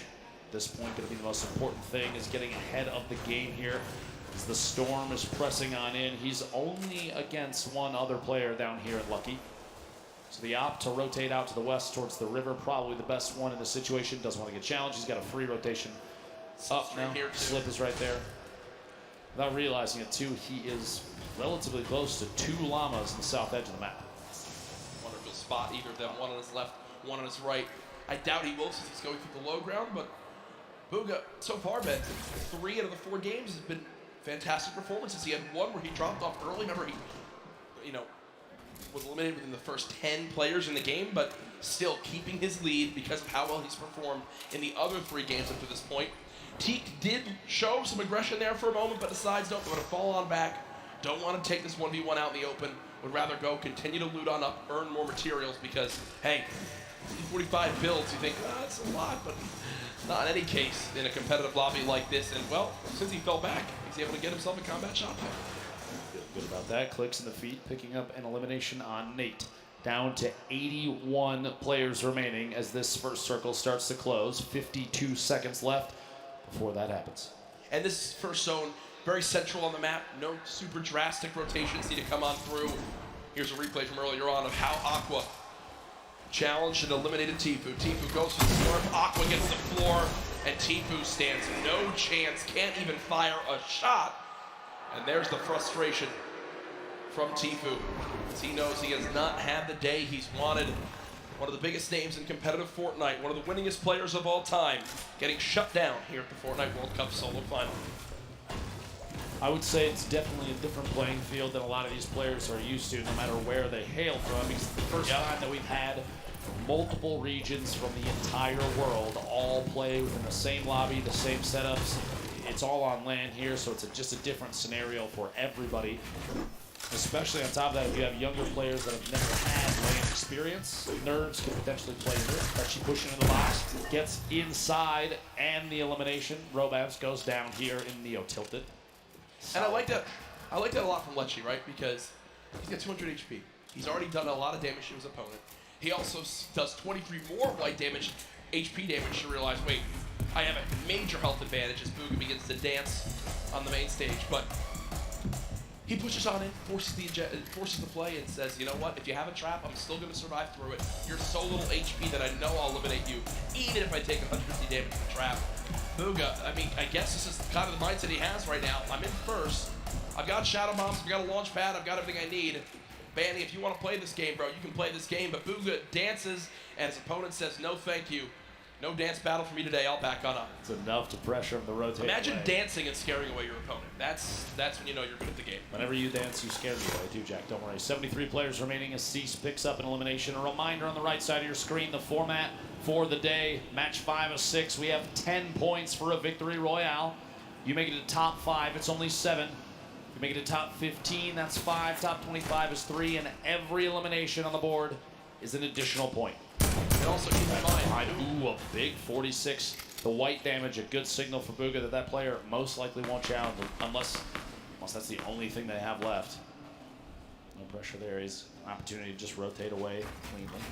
Another thing to keep in mind, you see right there, 40% extra materials when farming. You also have a max count of 500 of each material type. So you cannot carry 1,000 wood or 999 wood, 999 brick, 999 metal. No, it's 500 of each material type. Players building inside this new structure, the corpse of the monster that our glorious mech defeated to save the Fortnite island. Hashtag team mech. Ooh, a solid hit there. Scalar gonna pressure from above, knowing that ramp was closing it off for just a second. Gonna try and take another wall to edit from above. Why is he not throwing a stink? Doesn't own it just yet. Very good question. At some point, that's gonna have to come out. Maybe pressure the player off of that campfire. Still can't get there. Still can't get. These stalemates for taking walls, one of the highest pressure situations, because you're on the verge of a box fight in which your opponent, you know they're going to push in. They have a trap that might take a wall and place it. Go shotgun shot, 160. The blue pump, very, very powerful. That's a 160 to the jaw right there. That's what people missed about the pump shotgun when it was vaulted. As we all know, recently was brought back into play, and for reasons like that, so good in the up-close fights. It's, for a lot of people, the one spot where it just completely outclasses all other shotguns. Obviously, 4 shotguns in play right now in competitive Fortnite. Storm Surge did pop up, but it went away almost instantly as this lobby has dropped a little bit quicker as things have gone on. People maybe getting more desperate, challenging more early game fights to see if they can get an advantage. Sam, who won our 4th game, using one of these big shields, and look at the inventory right now. Big shields, chug splashes, and I like that a lot. Sam at first decides, you know what, let me use this big shield, I'll get the full 50 health out of it. But because his opponent interrupts it, realizes, well, what's the lesser of 2 evils? That is popping 2 chug splashes, giving myself as much health as possible, and not playing greedy. I like that from Sam, a sign of a veteran player. You gotta take what you can get, and that's a perfect example of it right there. At this point, he's waiting to see if there's an opportunity to sneak a shot through on the surface inside that ramp. He doesn't own it. Every time he does a little bit of damage, he has an opportunity to replace it, and he does, in fact, take it. Push on through, get the wall, goes for the edit, but a big shot from the other side, down to 71. Those chug splashes coming in big. He might have to wait, though, that last one. Don't know if we'll have time to use it. Pressure from the player inside. Rotating down, immediately popping a hole out and getting in his baller. Opts to not take that fight, and probably a very good call, seeing as how he took a ton of damage on the inside before he had a chance to move away. 110 total now. The baller's full HP, though. Here's Riverson. That legendary bolt sniper rifle. 175 total health to take a bit of damage right there. Off instead of on the left side of your screen in a metal box where no one can be challenging that. Fully built metal. It's just something that when you see it in competitive Fortnite with how little ammo you have, you're basically like, all right, I'm not bothering you. You're set up. I'm not bothering you. Just don't peek out and shoot at me because it's almost impenetrable, it feels like, with how little time you have to shoot and how little ammo you wind up having in these games. A replay from earlier on. This is Smeef in another one of these close box fights. Gets that ramp. Tries to challenge forward. Basically edited into the opponent's box. That's Hood J. And will get the combat shotgun. So a major upgrade from a common tactical shotgun up to a combat shotty. And I'm sure everyone that plays Fortnite knows just how good that is. But back over to Riverson, who's, well, rolling on through the river. I just have to say, I'm a little surprised that he opted to take the bolt over Shadow Bomb. Looking at late game Fortnite, especially in competitive, oftentimes you see stacks of players on top of each other and no opportunity for a snipe. The Shadow Bomb is going to be a mobility he's not going to have. The baller's gone now. Yeah. He's in the box. I don't know why he didn't take the Shadow Jab. I'm going to be honest, I think Riverson viewed that as, all right, I have this baller. I'm going to play around the baller being my, well, Shadow Bombs for this game. And that's not the case. That was what just happened was the worst thing that could have ever occurred for Riverson. His baller's gone. He's got no movement items left, and now he's stuck on this mountain in a box fight. Just quick note, Epic Whale is currently in 6th position. Riverson in 4th, so this is a battle at the top of the leaderboard, stuck inside a box, back and forth. And Epic cannot quite find the target. Riverson picking up a big leaderboard elimination right there. That is a moment where I think nerves gets you a little 100%. bit. You mentioned top 6. He's thinking in the back of his head, if I have a good game here, we're moving into the $1 million prize pots. And instead, Riverson wins a fight that looked impossible to win and is now set up on top of a mountain with near max HP. Real quick look back here, Plug, our current leader. Look at the shots through there. Little shakes the hands off a little bit, blow off some steam. As an arrow goes down inside. Very, very accurate player, Booga. See Bizzle, the top left of your screen, one of the more well-known players, like you said, one of the most consistent players, Jack, in all of Fortnite that we've ever seen. With the speed of the builds up here, so we're gonna try and get a little bit of a higher view. Doesn't want to be stuck down too low in case there's players rotating. Maybe some shots from the baller soon. There's pressure being applied on others and ops into that fight as well. And if you look at where Buka is right now, on your minimap, the closest player on the west side of that zone, safe, and everyone has to move right towards it. Also, 6 minis, near max builds, 4 shadow bombs, 2 launch pads, a shockwave. Booga knows what a fantastic position he's in. If he can make it to late game, he basically has guaranteed placement points. Peter Pan making his way through here. A little bit of a leftover collection. We'll have to do some picking up on the inside. Pretty lucky finds on the inside here. Quite a few materials. Flint knock. He's got to redeploy a ton of minis. Pretty optimal loadout for both mid-range, up close, depending on who's pushing him. Yep. Positional wise, no launch pads.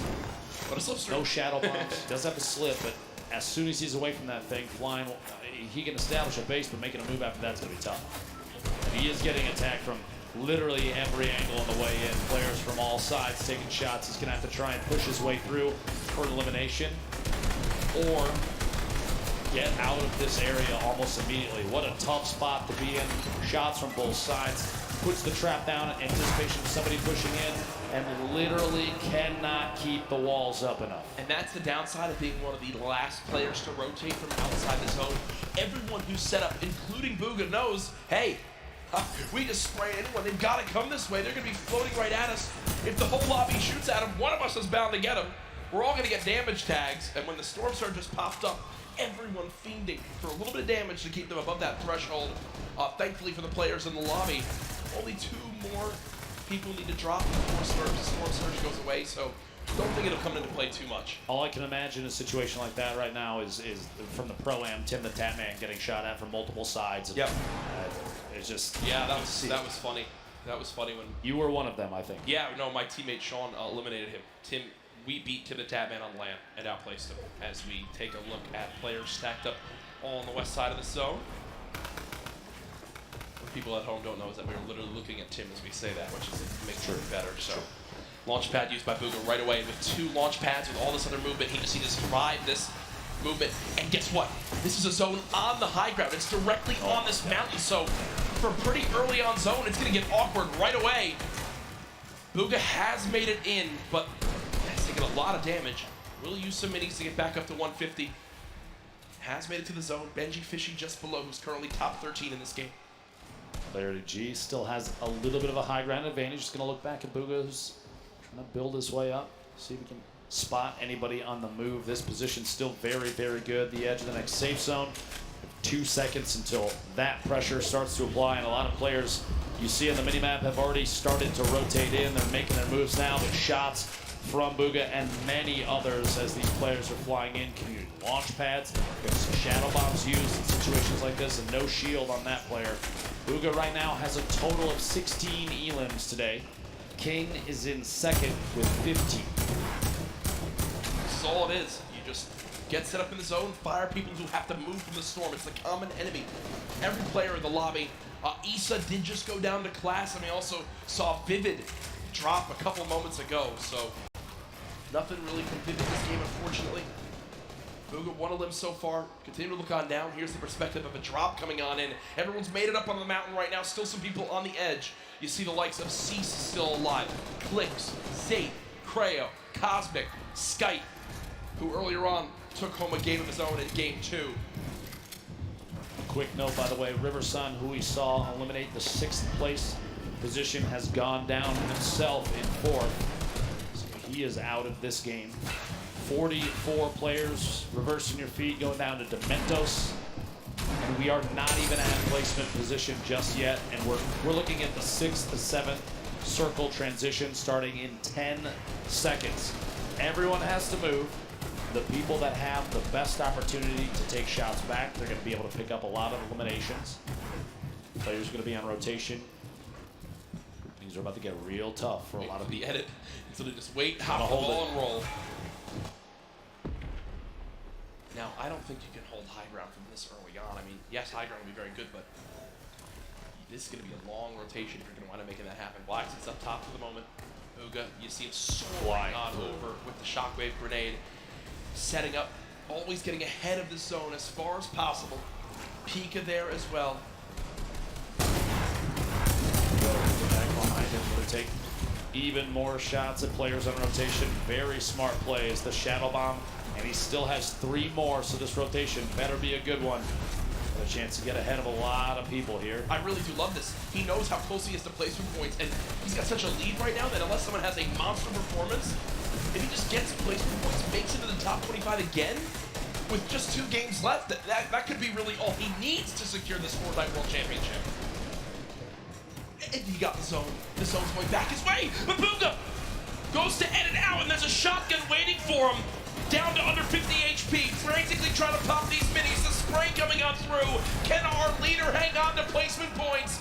Storm Surge activated on some of the remaining players. Bugha peeks out again for a shot. Not gonna connect yet. 32 players left. Shadow Bomb being used. Can Bugha make it to the top 25?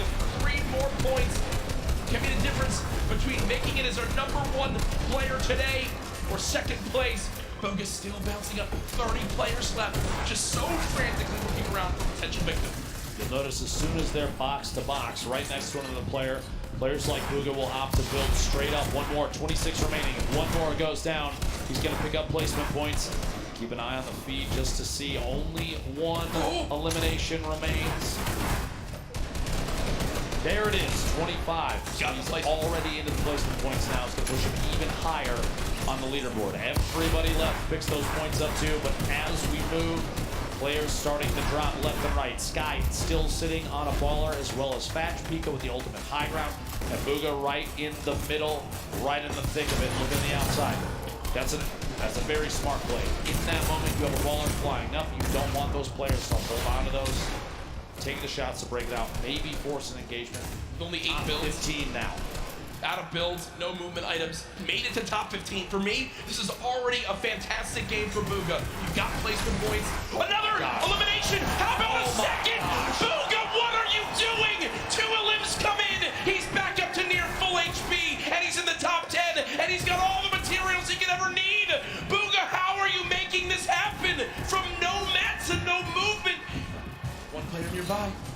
Booga at 3 elims, still ahead of the zone.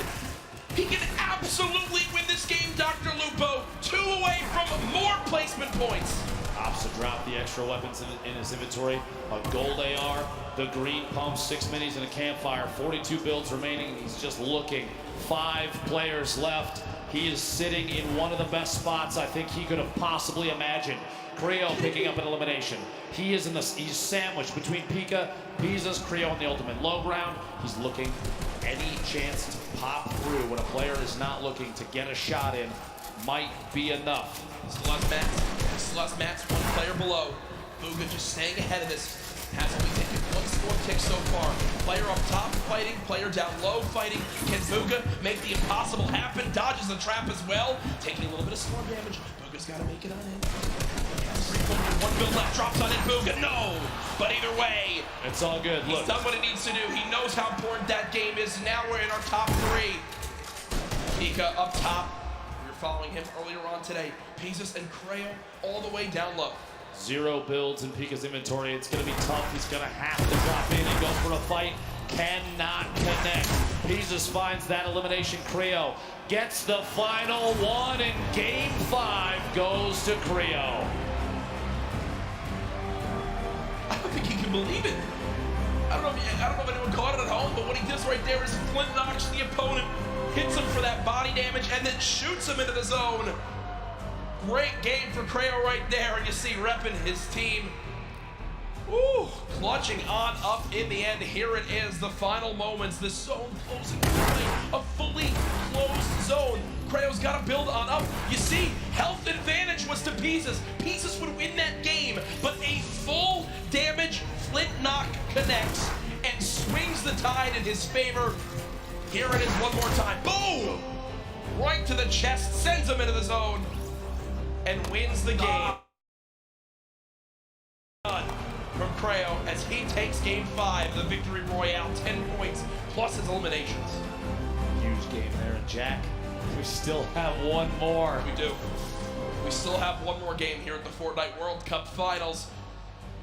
I don't see any way that Booga's fallen out of first with that performance. He absolutely popped off. We're about to take a look at our standings, but Booga may just be in a position where all he needs to do is find 1 or 2 points, and there it is. By 1 or 2, are you kidding me? Ladies and gentlemen, Booga sits atop his throne, far and away in first place. He is 1 game from $3 million. The most eliminations, tied for the most victory royales, by far the most points. Booga has put on a show and is nearing the title of Fortnite World Champion. Here's a look at the remainder of your top 20 there. 17 points. That's what you need to break into the top 20, Jack. Yep. But even then, you're still 30 points away from first place. You need a 20-plus elim game with a victory royale and 0 from Booga. Good luck, have fun, but we do have Jordan Fisher on the floor, one of our members of that last game.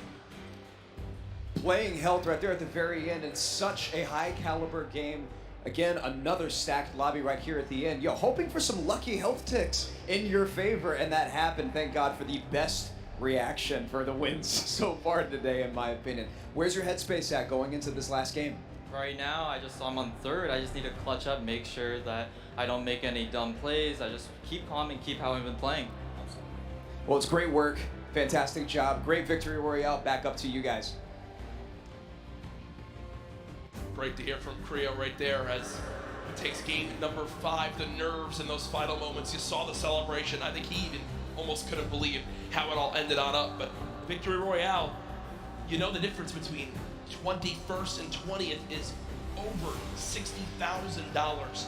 And a win like that, with how close the standings are, could make the difference between earning $50,000, which is still great, but $112,000, which is to follow. But we're not quite ready for Game 6 yet. We do have Balla over on Unreal Island with some analysis of Game 5. Guys, I do have that, and what a performance here from Booga today. Every single game almost placing consistently in the points and finding himself some eliminations as well. Only falling in that second game early on. We're going to take a look at some of the eliminations that led him to a top 5 finish here. Bugha, first off, breaking the baller on the side of zone, making sure that he knows exactly who's moving in. Why is he moving in with the baller inside of the zone, inside of the center? And then as well, getting an elimination here onto Kluja. Absolutely amazing job by Bugha there. He actually got into top 5. So an amazing finish. He's got 2 points from that, plus all the other performances, other placements in that match. We've got only 1 match remaining.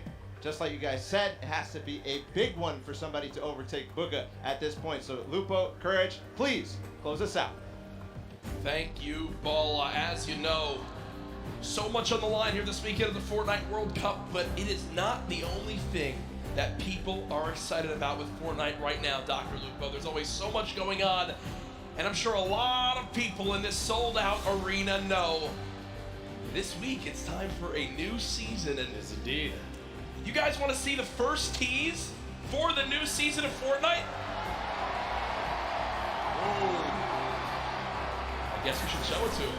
I have not seen this before. Oh! All that Epic told us is think back. August 1st, 2019, the next season of Fortnite. Is that what I think it is? Is that what I think it is, Dr. Lupo? CD in the third, I bet, is going nuts right now. Jack, Dusty Depot. Ladies and gentlemen, are you guys excited for the next Fortnite season?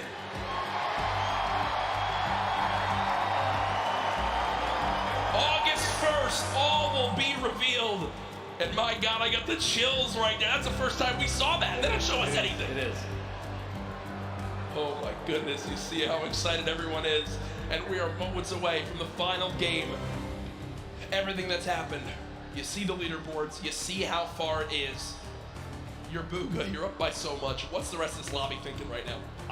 It might at this point be a battle for second place, Jack. Such a lead right now. Bugha showing why he feels as though he deserves world champion. Yeah. And at this point, I mean, you can't really blame him. He's playing out of his mind, playing incredibly intelligently. Positioning is key, and he's going for placement every single time. He's showing why he's on top of the leaderboard. I can't believe he is so far and away the best. It has been something that I think a lot of people expected him to do well, but this well, anyone to perform this well, be this far ahead, unbelievable in a stacked lobby like this. Folks, use the hashtag Fortnite World Cup. Tell us your thoughts on the teaser we just saw, on what you're expecting from these final games, on your thoughts overall on the World Cup. It has been such a blast to be at this point. I cannot believe the road from where we started to here. These online qualifiers, everyone coming on in, the big names, the teams getting involved. Fortnite competitive is at a fantastic point, and with the millions watching online, I think it's a testament to how well it's doing. Yeah, absolutely incredible. You see a look down at the players getting ready for their final match of the day. 6 games total, the end of this next and final match. We will find out who the Fortnite World Champion in the solos competition is. If you're online, make sure you give some shout outs to those that you think can climb the board. It is still anybody's game. We've seen crazy comebacks before, and it would not surprise me to see it again. Jack, going into this last match. Yes. The nerves for some of these players probably at an all-time high. Yes. You have to realize there's going to be more after this, though. Oh, there's for sure. got to be more after this, Jack. Yeah, this is not the end by any means. Yes, it's the biggest event in Fortnite competitive history, but there is still a bright future for this game. The new season coming out, more and more to be announced, I'm sure, very, very soon. All I know is the players are getting loaded on up and ready. You see them all looking around. What an experience this must be for all of them, their families in attendance. So many people here I've met this weekend, Ben, have been. It's their first ever gaming event. You know, not a lot happens in the Northeast because of, well, quite frankly, how expensive it is to run events in this area of the country. But Epic do it, and they did it in style. What a fantastic venue. The Marshmallow performance earlier, I saw how excited everyone was outside at the fan events too. It's been so cool, and I've been a part of so many competitive gaming events up to this point. This might be my favorite. This might be my favorite. touching, Jen. I appreciate that. It is. I mean, it might just be, and that's all I know. I keep looking around, seeing everyone just excited, flowing back on in after the bathroom breaks, waiting for this last game. We appreciate your patience as we just get the lobby all set up. Want to make sure everything's all set and good to go. Remember, after this ends, if you're in the venue, don't just rush on out to get home and go back outside of the fan experience. We're going to crown our champion. We're going to crown our world champion. You want to be here for that big moment. Congratulate them. Celebrate the achievement. The trophy. How are they going to get that trophy home to the players? Because Jack, I'll give you $20 if you charge down there and grab that thing right now. I almost threw the headset down. I almost threw the headset down, and I thought, you know what? If I don't do that, my career is much more worth it, I believe. Again, you know, look at these lobbies. We played on these setups the other day. You know, you can't really create it. You can just sit there. So you're looking at the leaderboards, and we're used to in-game tournaments, right? Where you can go and see the prize pool and see how the split works. The solo and duos you see there on the screen. The solos, you know, competition is there. You click compete, and the prize pool pops up in-game at $3 million for first. And it, like, that's where it first set into me that we were actually at the World Cup final. Yeah, when it's right there on the screen in front of you, it's real. Two of the fan favorites, Dubs and Mega, on your screen right now, and I gotta love that kid's hair. Yeah, I mean, I wish I could have hair like that. There's Issa, who I know has quite the loyal following online. Some people were excited to see him perform this weekend. So much pressure for these guys. I look at the fans around the venue. Everyone excited for these games to continue. I think the skins in the background, the Chicken and the Raptor, were battling with the Thundersticks that provided to some of our fans in the venue today. Creo again, our winner from that last game. The thoughts going through his head right now must be, I've got to rise this leaderboard. I've got to get as high as possible. Reverse, recently announced a member of TSM. Always seems like something's going on in Fortnite competitive. Now I think a lot of people wondering too, what's next to come, right? Is it more solos and duos? Is there going to be more of a focus on trios? I know a lot of people have been looking forward to that. Do teams now switch up after seeing this performance? Do you think teams begin to switch up if they're going to play trios on who they should have in on their squad? One of the things I noticed watching the few trio tournaments that we've seen over the last couple weekends, teams really have kind of mixed who they typically play with. That being said, one of the things I love the most about watching those is that the groups, it's always changing. And I think that exemplifies just how connected the competitive community really is. A lot of these players, they're all friends. Yeah, we see, you know, Skeptic holding up the L to the camera, which is very funny, and you know, people doing emotes on each other after elimination in game. But at the end of the day, there's really kind of no bad blood between anybody, because they all recognize, you know, they're all here for the same thing. It's a competition. On top of that, it probably doesn't hurt that they all take home $50,000 at a minimum, right? Every single player. So yeah, that definitely can't hurt. But real quick before we move on, Jack, I just want to ask, did you ever think that any of these players, the list of names, do you think we'd see these players at this event? I mean, we've watched them grow and change over 10 weeks of qualifiers. We saw people, you know, kind of rise up out of nowhere sometimes. And the other side of that, we have players like Tifu, who've been well known for forever. It's amazing to see the list. No, for sure. There's players that I think a lot of people expected to make it in, but didn't. All I know is there's been one player who's dominated so far today. It's Booga, and Sundown is over on Unreal Island with a breakdown of how he made it to this point. Thank you so much, Lupo and Courage. And with one match left in the Fortnite World Cup final, one match to put everything on the line, the Sentinels player, Booga, has dominated the entire competition. He said from the very beginning, I don't care what's going on. I'm gonna do me. I'm gonna challenge every single player. I'm gonna play aggressively. I'm gonna look to get in their faces, get in the end game. The player who qualified from the start, made a name for himself after the host, and continuing running through. Let's take a look into some of his eliminations and how he's been able to build himself a 15-point lead over the best of the best in the world, and he's doing it by intelligent rotation, getting to the far side of the zone, and then hitting his shots. Kid, Bugga says, bring the rest of the lobby on. I'm looking to go aggressive. We talked about King and his shoot first mentality, but the difference between King and Bugga is Bugga chooses his spots when to go. He knows when he needs to hold off, when he needs to be safe for a second, and when he can go aggressive. You see him stall just for a minute there against Creo, who's pushing in to the top 3, and he is able to execute the game plan, come up with the victory royale, and keep pushing forward. Now again, you know, right now, he has 0 elims, able to pick up one right there, but he's chasing back into the storm. He's not looking to run forward, he's looking to catch them afterward. And same thing there, dropping down, picking up Kinzo, breaking the trap. And this one in particular, incredibly well done. With the infantry rifle, laying down the shots, able to pick that one up. And you know, the one thing I really like to see about Bugga afterward, every single time he hits those shots, real quick, he's just making sure he gets everything clean. No sweat going on him, no sweat indeed, because he is sweating out the rest of the lobby. If you see Sentinel's Bugga running at you, you need to be defensive or disengage, because he is not letting it go. He wants the top spot. He wants to be your wire-to-wire leader, and he wants to name himself the best Fortnite player in the world. One more match left. Lupo and Courage, take it away and close us out. Great stuff, Sundown. Gotta tell a story of how our player in first place has made it this far. Again, we appreciate your patience as we just get a couple things sorted in the lobby, but I believe I've received word. Everything is set. It all comes down to this. Millions and millions played online. Only 200 qualified for the Fortnite World Cup Finals, and this is the last game. The battle bus has launched one more time. The Fortnite World Cup Finals ends right here.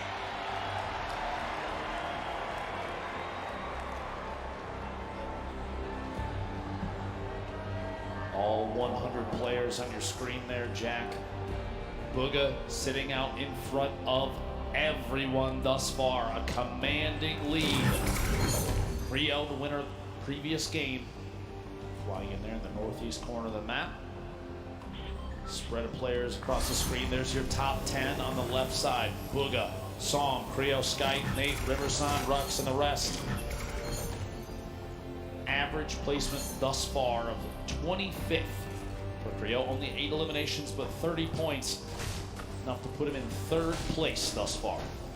One thing to remember too, yesterday, Zate and Sap held on to the lead the first 5 games, and it slipped away in game 6. Bugga has been in the lead for all 5 games. He has never lost the first place spot. Will he suffer the same fate, or can he close it out right here to remain our Fortnite World Champion? Bugga, by the way, hails from Pennsylvania, 16-year-old player. Sentinels qualified the very first week for the World Cup. So he just got his first part-time job to try to start earning money to buy himself a car. But instead, after this, could walk away with $3 million. Dude's gonna walk on in and say, I quit. Can't wait for him to get home. As you know, imagine he wins $3 million here. His parents are gonna ask him to take the trash out, and he's gonna laugh. Yeah, right. He'll just pay his butler to do that, I guess, at that point. As Cease currently set up, not many builds. One of these very early awkward fights. Cease knows that as well. You look at what he has: a common infantry rifle, 25 shots, and a drum gun, 0 ammo. Jack, one of the first 4 to go down in this match is Skype, who was in 4th place. Wow, so a little bit of pressure already gone from the top spot. Cease just looting for the moment. 2 chug splashes. If I do as he throws them down. Again, you see all the players surrounded outside the sunny steps side of the map. Cease continues to bounce around for the moment. Not many AR shots left. Will get some out of the ammo crate, which is good. Everything counts. And the farming of stone continues. Moffin and Zate outside of Loot Lake, just fighting on the outskirts of it. Just kind of building, walling against any pressure from Zate. Doesn't want to get caught on rotation. Interesting loadout, that gold combat very early. That's a very solid pickup to start this match. Single shockwave remaining. Legendary grenade launcher, drum gun in hand as well. I mean, talk about a great starting inventory. You swap on over blaster in a fight. Side pressure plan, player nearby, only at 73 HP, but again, when you're this far into the tournament, you kind of get to a point where you just gotta go for it. You gotta just force an engagement, you gotta get the points up, shot comes on through. Not able to get it done as of yet. Blaster still healing up, will have bandages to get back up to, I think, 75 HP. The feed, it looked like Tfue picking up an elimination. Let's see here how things play out. 90 players remaining. The first circle starts to close in 50 seconds. Bandaging on the egg. Blaster just hanging out here. That player down below. Gonna see if he can take shots here in a second.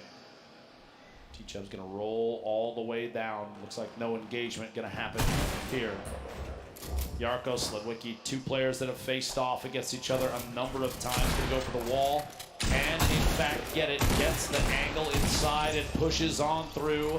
A solid aggressive play from Sledwicki to pick up his first elimination of Game 6. Very clean, and that will end Yarko's Fortnite World Cup run.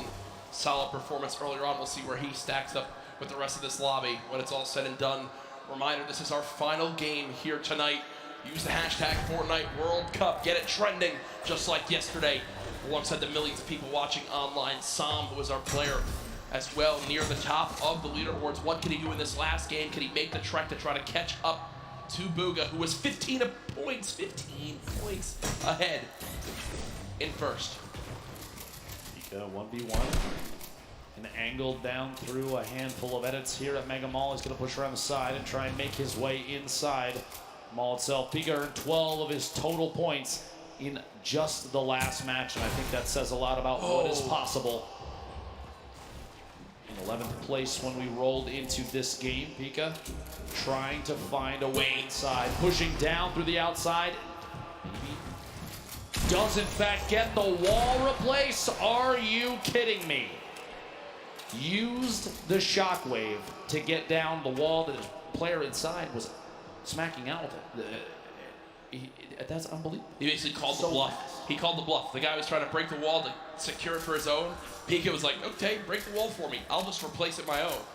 And he does just that. Pika, full HP, 2 slurp juices, 6 minis, a very good assault rifle with a shotgun, but it looks like the aggression doesn't end here. Wall instantly broken. Pyramid's placed as well. And he can just continue to play these box fights. Really use the shockwave to try to drop down his opponent again. Said it once. I'm surprised we've used that same tactic here soon. At this point, 100 HP, 100 shield. I do not blame him for being aggressive here. Knowing that players may be a little sparse in terms of loot, he's trying to track Keemstar on the outside, rotating around the edge of Mega Mall. These two players going to end up on top of each other before you know it. Oh my gosh. Floor loot. Okay. A heavy sniper rifle. And another slurp. Okay. He's like looking for it. It's like Batman. See him watching. He's waiting. Not in. Does use those audio cues to try and track down the opponent underneath. Opts to back out of the fight for just a second. Get a different angle. Pika's awareness inside Mega Mall is insane. Knowing exactly where his opponents are and exactly when to push. Already picked up 1 elimination using those skills. Gonna see if we can find a second player in the slip. Going for the snipe. Oh, and he can't quite connect. Imagine what would have happened in this arena if he hits that shot. He dabs after it. And he dabs after it. He's like, all right, this is mine. See you guys. As Hood J, the only remaining player in the Mega Ball area. Pika just gonna go back, loot on up. You know, another slurp still inside, so Pika knows if he gets in a fight, he can get the elimination. Even if he's weak, he can pop a slurp, go grab another. Don't think that's gonna happen yet. We'll shift our focus. There's Booga on your screen, Core Gaming and Benji Fishy. Within a couple boxes of each other, maybe a fight will break out here soon. Snow rolling in the top right as well. You know, the baller. Liké, ball boom on your screen. Edges there, Liké beat quite a bit. A ton of damage taken. Meanwhile, back at that small town in the southeast corner of the map. Banny, Arkram, back in a 1v1. Most likely, honestly, round 6 of these two facing off the beginning of these games. 73 players left. The Storm right on their backs. He's going to start moving here in a minute, but these two decide to fight it out right now. He phased through the floor, could have opted to go up, misses the shot. A little bit of damage, down to 140. Going to opt for a mini. Even just the 10 shield might be enough to save him from Arkram. We'll have to see here. Pressure at the stink. He's trying to find a top down and kind of lead the shots on what may or may not be a build out from Arkram. Right through it, Arkram dropping all the way down the campfire. And he's going to drop that on one corner in an effort to push Arkram out of the box. Unbelievably, honestly, what a shot from Arkram, the bottom there. A quick edit on the ceiling, shot comes through. Health very similar between the two. Slight advantage to Arkram right now. Have to imagine that almost every 1v1 between these two has played out so complexly. If we're watching this right now, I guarantee you this is not the first time we've seen it. What a shot, a quick flip and edit on the ramp. It's cat and mouse. It's literally cat and mouse in this fight. This is one of the most insane 1v1s that they've ever seen. 64 HP remaining. Bandy's gonna have to back all the way to the top. Maybe the campfire down. Just a second gets dropped in. Gonna have to wall against that. The ramp to save him. One chance for the minis. Is gonna wall off. Still back and forth between these two titans. The campfire goes down. As soon as that wall edit happens, the ramp inside just to prevent any push from the opponent. Arkram finding another angle might be the only option at this point. The campfire, though, is going to have dealt a lot of HP back to Banny. Shot through, can't quite connect. Here we go, pressure up top, and oh, gosh, dude, the pyramid block. Finally, the Storm deciding it's time to play the fight out, and Banny goes down. Hey, great fight, though, man. That was insane. That went on for a full 2 minutes. I love that we got to keep our eyes on that, but moving across the map now, it's Pika. We were complimenting so much on how easily he can move through these boxes in Mega Mall, how he can navigate these areas, and it looks like that same exact pattern is continuing. It's Swexy, who's at a major health disadvantage, but as I say that, does hit a quick little shotgun shot that I think will push Pika away for a moment or make him reassess what he's doing. Maybe a misclick. It looked like he didn't really mean to do that. Actually, Pika gonna have to try and take some sort of aggressive stance soon. A minute on this Storm before it closes, and he's not in the next safe zone. Rogue Shark on your feet, picking up an Elim. We're down to 68 players remaining. Outside of that 70 range before the Storm starts to tick on you. Pika, no wall in place yet. He's just trying every chance he can to take these walls. This is the speed of these players. This is some insane stuff. This is why they're here at the World Cup. Can't quite hit the shot. He did a reset, took the other corner out, just as the opponent inside takes a shot with the shotgun. Can't quite connect. Still going for these wall replaces. Big hit there, down to 16 HP. And he's got no mats. He's got 2 total builds, so with the zone pushing as well, this looks like it's got to be a Shadow Bomb play. Pika is actually going to dive into the zone to make his path a little bit less predictable. Will take the long route. 10 health, he's got a launch pad. I'm going to tell you right now, Pika is not happy. Yeah, you see him kind of sigh right there. Uses both Shadow Bombs. Uses all the materials he has. Literally can only build one wall. Can't even box up for safety. Uses one of his launch pads too. Not a fun spot to be in. If you're Pika, look, still can't even build one box. Does have the minis. He's got a campfire in case he wants to put it down. I think the fear at this point is if he puts that campfire down, it's like a signal flare for anybody around. This is the box to push. Meanwhile, Tifu, Dusty Divot flying across, landing near more opponent builds potentially. Back down, shots at the target he was right next to. He's in this box alone. You see in the mini-map, only a handful of players around Dusty Divot. Clicks, reverse, Bizzle you see in the top. Pretty far out there. And Clicks is actually, one of his trio partners. Previous trio cup that happened. They're fighting each other right now. Trying to make his way out of here. He's not in the zone yet. Really used his launch pad. He did use his last shockwave, remember, as well. There is some loot nearby, but player challenging team is going to back up for the moment and rebox. Oh yeah, we got a fight here. Tifu 1 versus 1. Is it Clicks? Not exactly sure. It is Clicks on the other side of this wall. So Tfue versus Clicks. Veteran versus the up-and-comer. Tfue backing up for the moment. It looks like there's another player nearby as Clicks will just say, nope, don't need this anymore. We'll fly away. Karhu goes down on the elimination feed. Cease goes down in the elimination feed. 63 players left. No Storm Surge in this one yet. Bugha picking up an elimination. His first of this match. Just another point between him and second place. Man.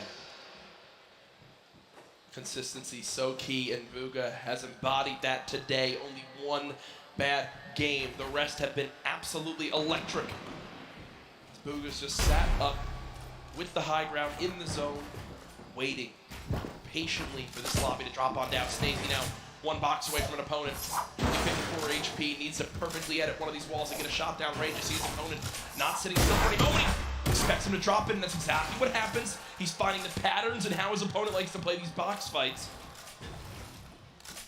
But still with no healing and his opponent jumping back up, you gotta think some shields will be replenished and Snazy will be at even more of a health disadvantage.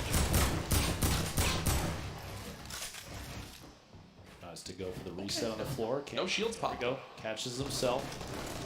He's gonna hold the edit on this pyramid. He's looking for a chance to push Martine. If one arises, we'll have to see. Snazy's hope may be to catch him off guard. There we go. Here's the Shadow Bomb, gonna rotate up and away, use that redeploy and try and make his way into the safe zone. Only 54 HP, he's not quite safe yet, but now's the chance to look to the right. Get a couple shots, player inside the box as he lands right next to him. The edit through and Rogue Shark sets the trap and gets him. Tough play there, Clicks. Meanwhile, 1 elimination, 62 builds. Sit on 2 Shadow Bombs. See here, the very north edge. He's underneath the plateau of Dusty Divot. Reverse down there as well. Tfue on the edge. Astonish, Smeeth, Zate. So many players stacked up near each other.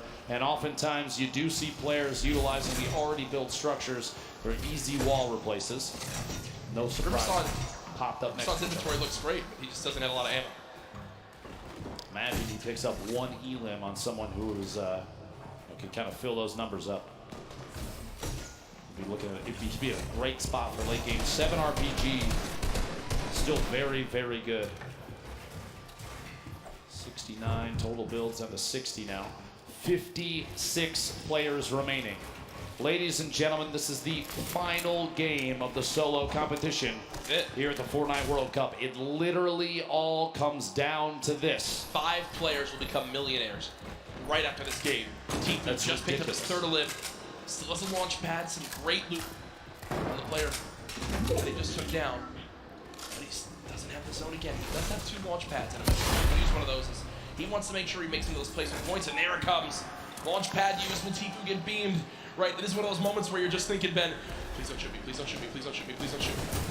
Looks like he'll make it up through unseen. Literally flying past the windows of opponents, gonna land on top of the second structure. Somebody underneath. Started layering up 86 builds, still has another launch pad. Has a boogie just in case maybe a baller rolls past close enough. He can boogie the player directly out of it. Try and pick up that elim, jump in the baller and roll away. Even in a clutch situation, the Boogie Bomb can give you an opportunity for a free shotgun shot on someone that may be unsuspecting. The loadout here, look at this, 2 campfires, 10 redeploys, 2 shockwaves, 6 minis, but no medium ammo, Jack. A crazy note with Bugha. When the Fortnite World Cup qualifier started, Bugha qualified in Week 1, in NA, in 1st place. From the moment Fortnite World Cup started, he finished atop the North America region. And now in another spot again where it can happen, and he's just dancing up top. He knows really this is his to take unless someone has legitimately the best performance ever in the history of a Fortnite competitive game. Bugha should be our Fortnite World Champion. Tfue and Benji Fishy fighting on the bottom right of your screen. Sam, who's trying to contest and take that throne. Just the replay, did get his first elim of this game, and you see the fist bump right there. That was Clicks who gets cut down. At this point, 51 players remaining. This lobby is going to get very, very tight. Going into this match, Psalm was 2 points ahead of third place. but 15 points behind first. Talk about a lead as we've just now hit our top 50 in this game. Arkham goes down. Psalm, one elimination. Can he close the gap? If you think about it right now, he's still 15 behind, Ben. Booga's still in this game. What he needs right now, Booga to go down, and he needs 5 more limbs and a victory royale, but no! No! Psalm gets caught off guard. It's Hésite, and as that happens, Booga gets a limb. The pieces are falling into place, and Booga's about to call checkmate. Tifu on your screen here. 3 eliminations. Still has the launch pad, sitting on a pretty similar loadout. Not a lot has changed as he's waiting, biding his time, looking for eliminations up above the rest, though. Booga hasn't had to move in 5 minutes. Nope. He's had a height. He hasn't had to move in 5 minutes. He's sitting so pretty. Here's that limb that we missed when Psalm got taken out. And are you kidding? Look at him laugh. Look at him absolutely laugh. Quick one tap on Storm on the move. It's a gift. Is it his birthday? That's about as free as it gets. Booga might be the luckiest player with zone placement I think we've ever seen in a competitive Fortnite match. Sitting atop his tower, a castle of metal, unthreatened. And he built it with metal earlier, and he just kind of hoped it would work out this way, and it did. He's been sat here for so long. It basically sums up the leaderboard. This is the leaderboard in the game itself. Booga on top, nobody nearby, no threats, nothing. Now with the zone moving, everyone soaring.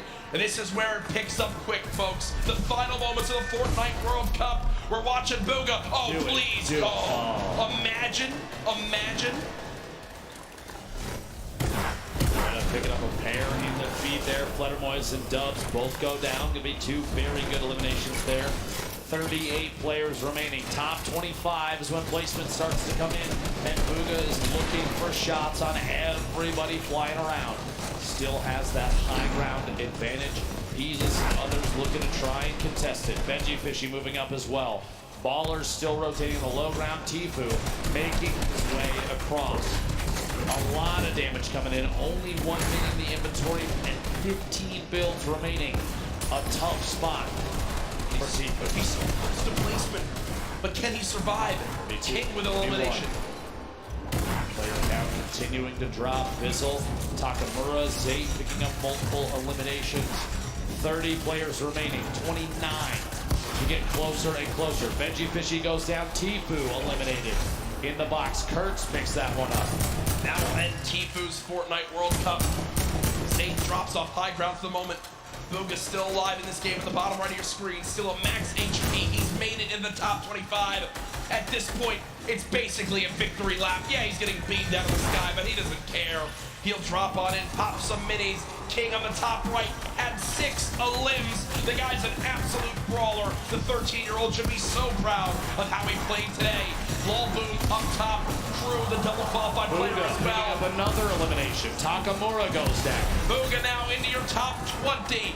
Mongrel, your Fortnite World Cup is over. Vivid's still alive in this game. It's Crew with 4 limbs atop our leaderboard right now. Has most limbs of who's still alive. Booga there as well. Has all the ammo in the world, not a lot of materials. Let's see how he weasels his way out of this one. Ball move, the ultimate high ground. T-Chuck going for a challenge up top. Does in fact take it over. Meanwhile, Booga, box fight for his life. A little back and forth here. He's waiting to see if this player rotates out. There it is, a big shot. Another elimination. And he's got near max materials. Kidding me. He's gonna trap the ball. Oh, the ball escapes. The absolute scenes right now. Booga still moving through, and at this point, it's a sign of respect. We've got to watch this man continue to dominate. A statement is being made. Dr. Lupo at the end of this game, he'll most likely be crowned the best Fortnite player in the world. I've never seen anybody play in a competitive Fortnite match with a smile on his face like this kid right now, but he is absolutely dominating every single player he's run into thus far. Looking for a shot here with a couple of minutes. Rotating back away, pressure from above, and he's immediately going to wall that off. The kid's top 10. He's smiling. He knows it. He knows it. Absolutely ridiculous. 9 players left.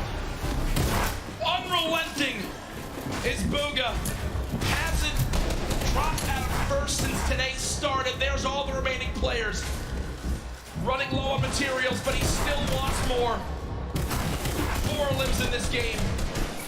Box it up for a moment. Pyramid comes through. Booga still alive. Shots going down. Can't connect with that one. 1 build left. The final moments of Fortnite World Cup. Oh my gosh. Bow down. Bow down to Booga. Doesn't even matter. 4 players, 3 players remaining. It's a fight out for the victory royale in game 6. 2 left. 1v1. Crew still in it. T-Chub as well, back and forth. And it might come down to a heel off. T-Chub dropping down those campfires. We'll see here. Crew following it all the way in, and T-Chub goes down. Crew with a victory royale. Crew with 7 eliminations and the victory royale. The monster performance at the end of it. That could have just secured him hundreds of thousands of dollars, maybe even over $1 million by just that game right there with how he does. But ladies and gentlemen, there's no way anyone beats him. Your Fortnite World Champion, Booga!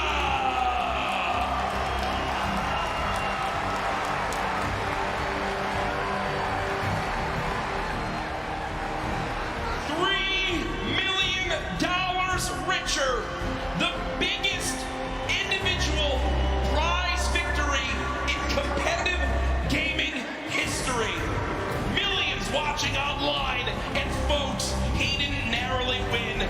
He absolutely took the best Fortnite lobby in history and taught him a darn lesson. Ladies and gentlemen, one more time for your Fortnite World Champion solo winner. There's his family looking on. Hey, get double chicken. Get the extra meat, do the whole thing. He's buying, I'm gonna tell you right now. And there's the dance. I don't know what that is, but I'm gonna bet his dad if he's got moves like that. And that's what it's all about. Booga hasn't moved, as we'll probably need security to get him to leave this arena. Ladies and gentlemen, let's give it up again for Booga, your new Fortnite World Champion.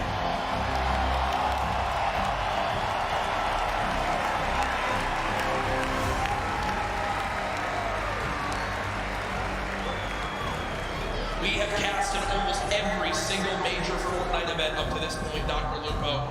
I have never, ever seen a performance come close to that. So far and away, the winner that literally, them backstage didn't even have to calculate it. It was done. Immediate. Normally, folks, we do have to wait a minute or two, and they need to triple check. They went right to it. It was absolutely ridiculous. Insane. Out of the gate. The trophy presentation, by the way, is coming up very, very soon. But Jack, Booga from game 1, a 19-point victory royale to start the entire thing all the way to the finish. He nearly Good doubled. Lord. He nearly doubled second place. 59 points.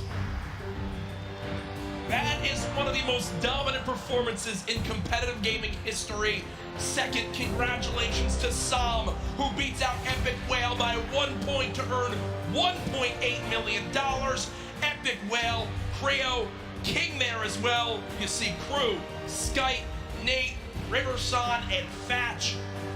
And then our top 20, Rux, T-Chub, Mongrel, Stompy, Dubs, Pika, Bellow, Clicks, Peter Pan, and Commandment. $112,500 or more earned. But as always, a congratulations to everyone who made it this far out of the biggest stage, the Fortnite World Cup Finals. Absolutely ridiculous. Ladies and gentlemen, thank you so much. From myself and Courage JD, the opportunity to cast the Fortnite World Cup could not have happened without you. But this isn't our show, Jack. We absolutely need to pass it off. If you could, please, Golden Boy, take it away. I got you covered, fellas. What an incredible ending that was. Welcome to the winner's circle. Your Fortnite World Champion, Booga!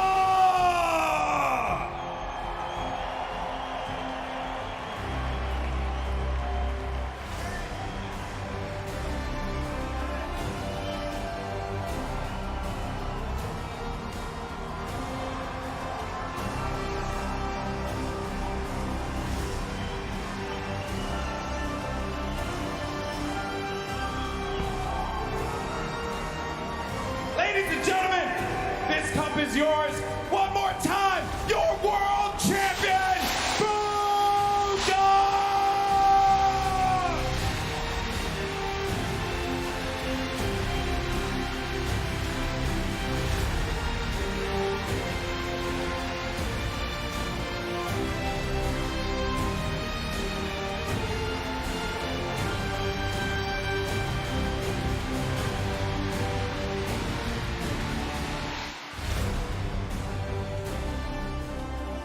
Man, I won't lie, I have a tear in my eye for you, bro.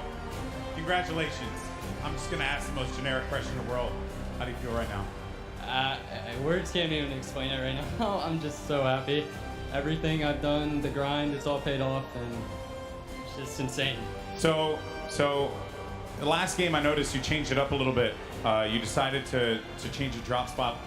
At what point in that game did you know that you locked it up? Well, pretty much. I got to center zone after getting like a llama, so it was pretty much just sealed from there. I don't know. Yeah. Now, I know that you have some family here today. They're right there. Who are you playing for here, bud? My whole family, man. Sentinels. And finally, you know what? I don't even think we need to say anything else. Give it up one more time. Your champion of the world, Booga!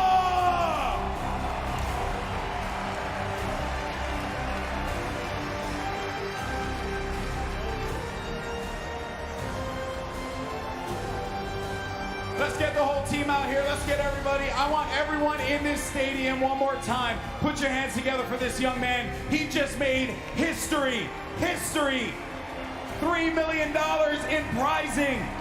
The greatest Fortnite player in the world, hands down. There is not even a question.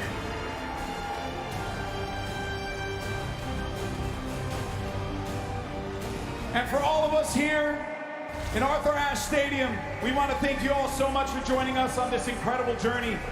This has been the Fortnite World Cup Finals. This has been not only our event, not only his event, but your event as well. Thank you so much for tuning in, and we will see you on the battle bus. This is what it's all about. The Fortnite World Cup Finals ends right here. The biggest day of their entire lives. 100 players, the battle bus is loaded. It is time. Shots coming in. No elimination yet for the first game victory royale. Oh my gosh. By that storm, someone's gonna be above them. He's too good.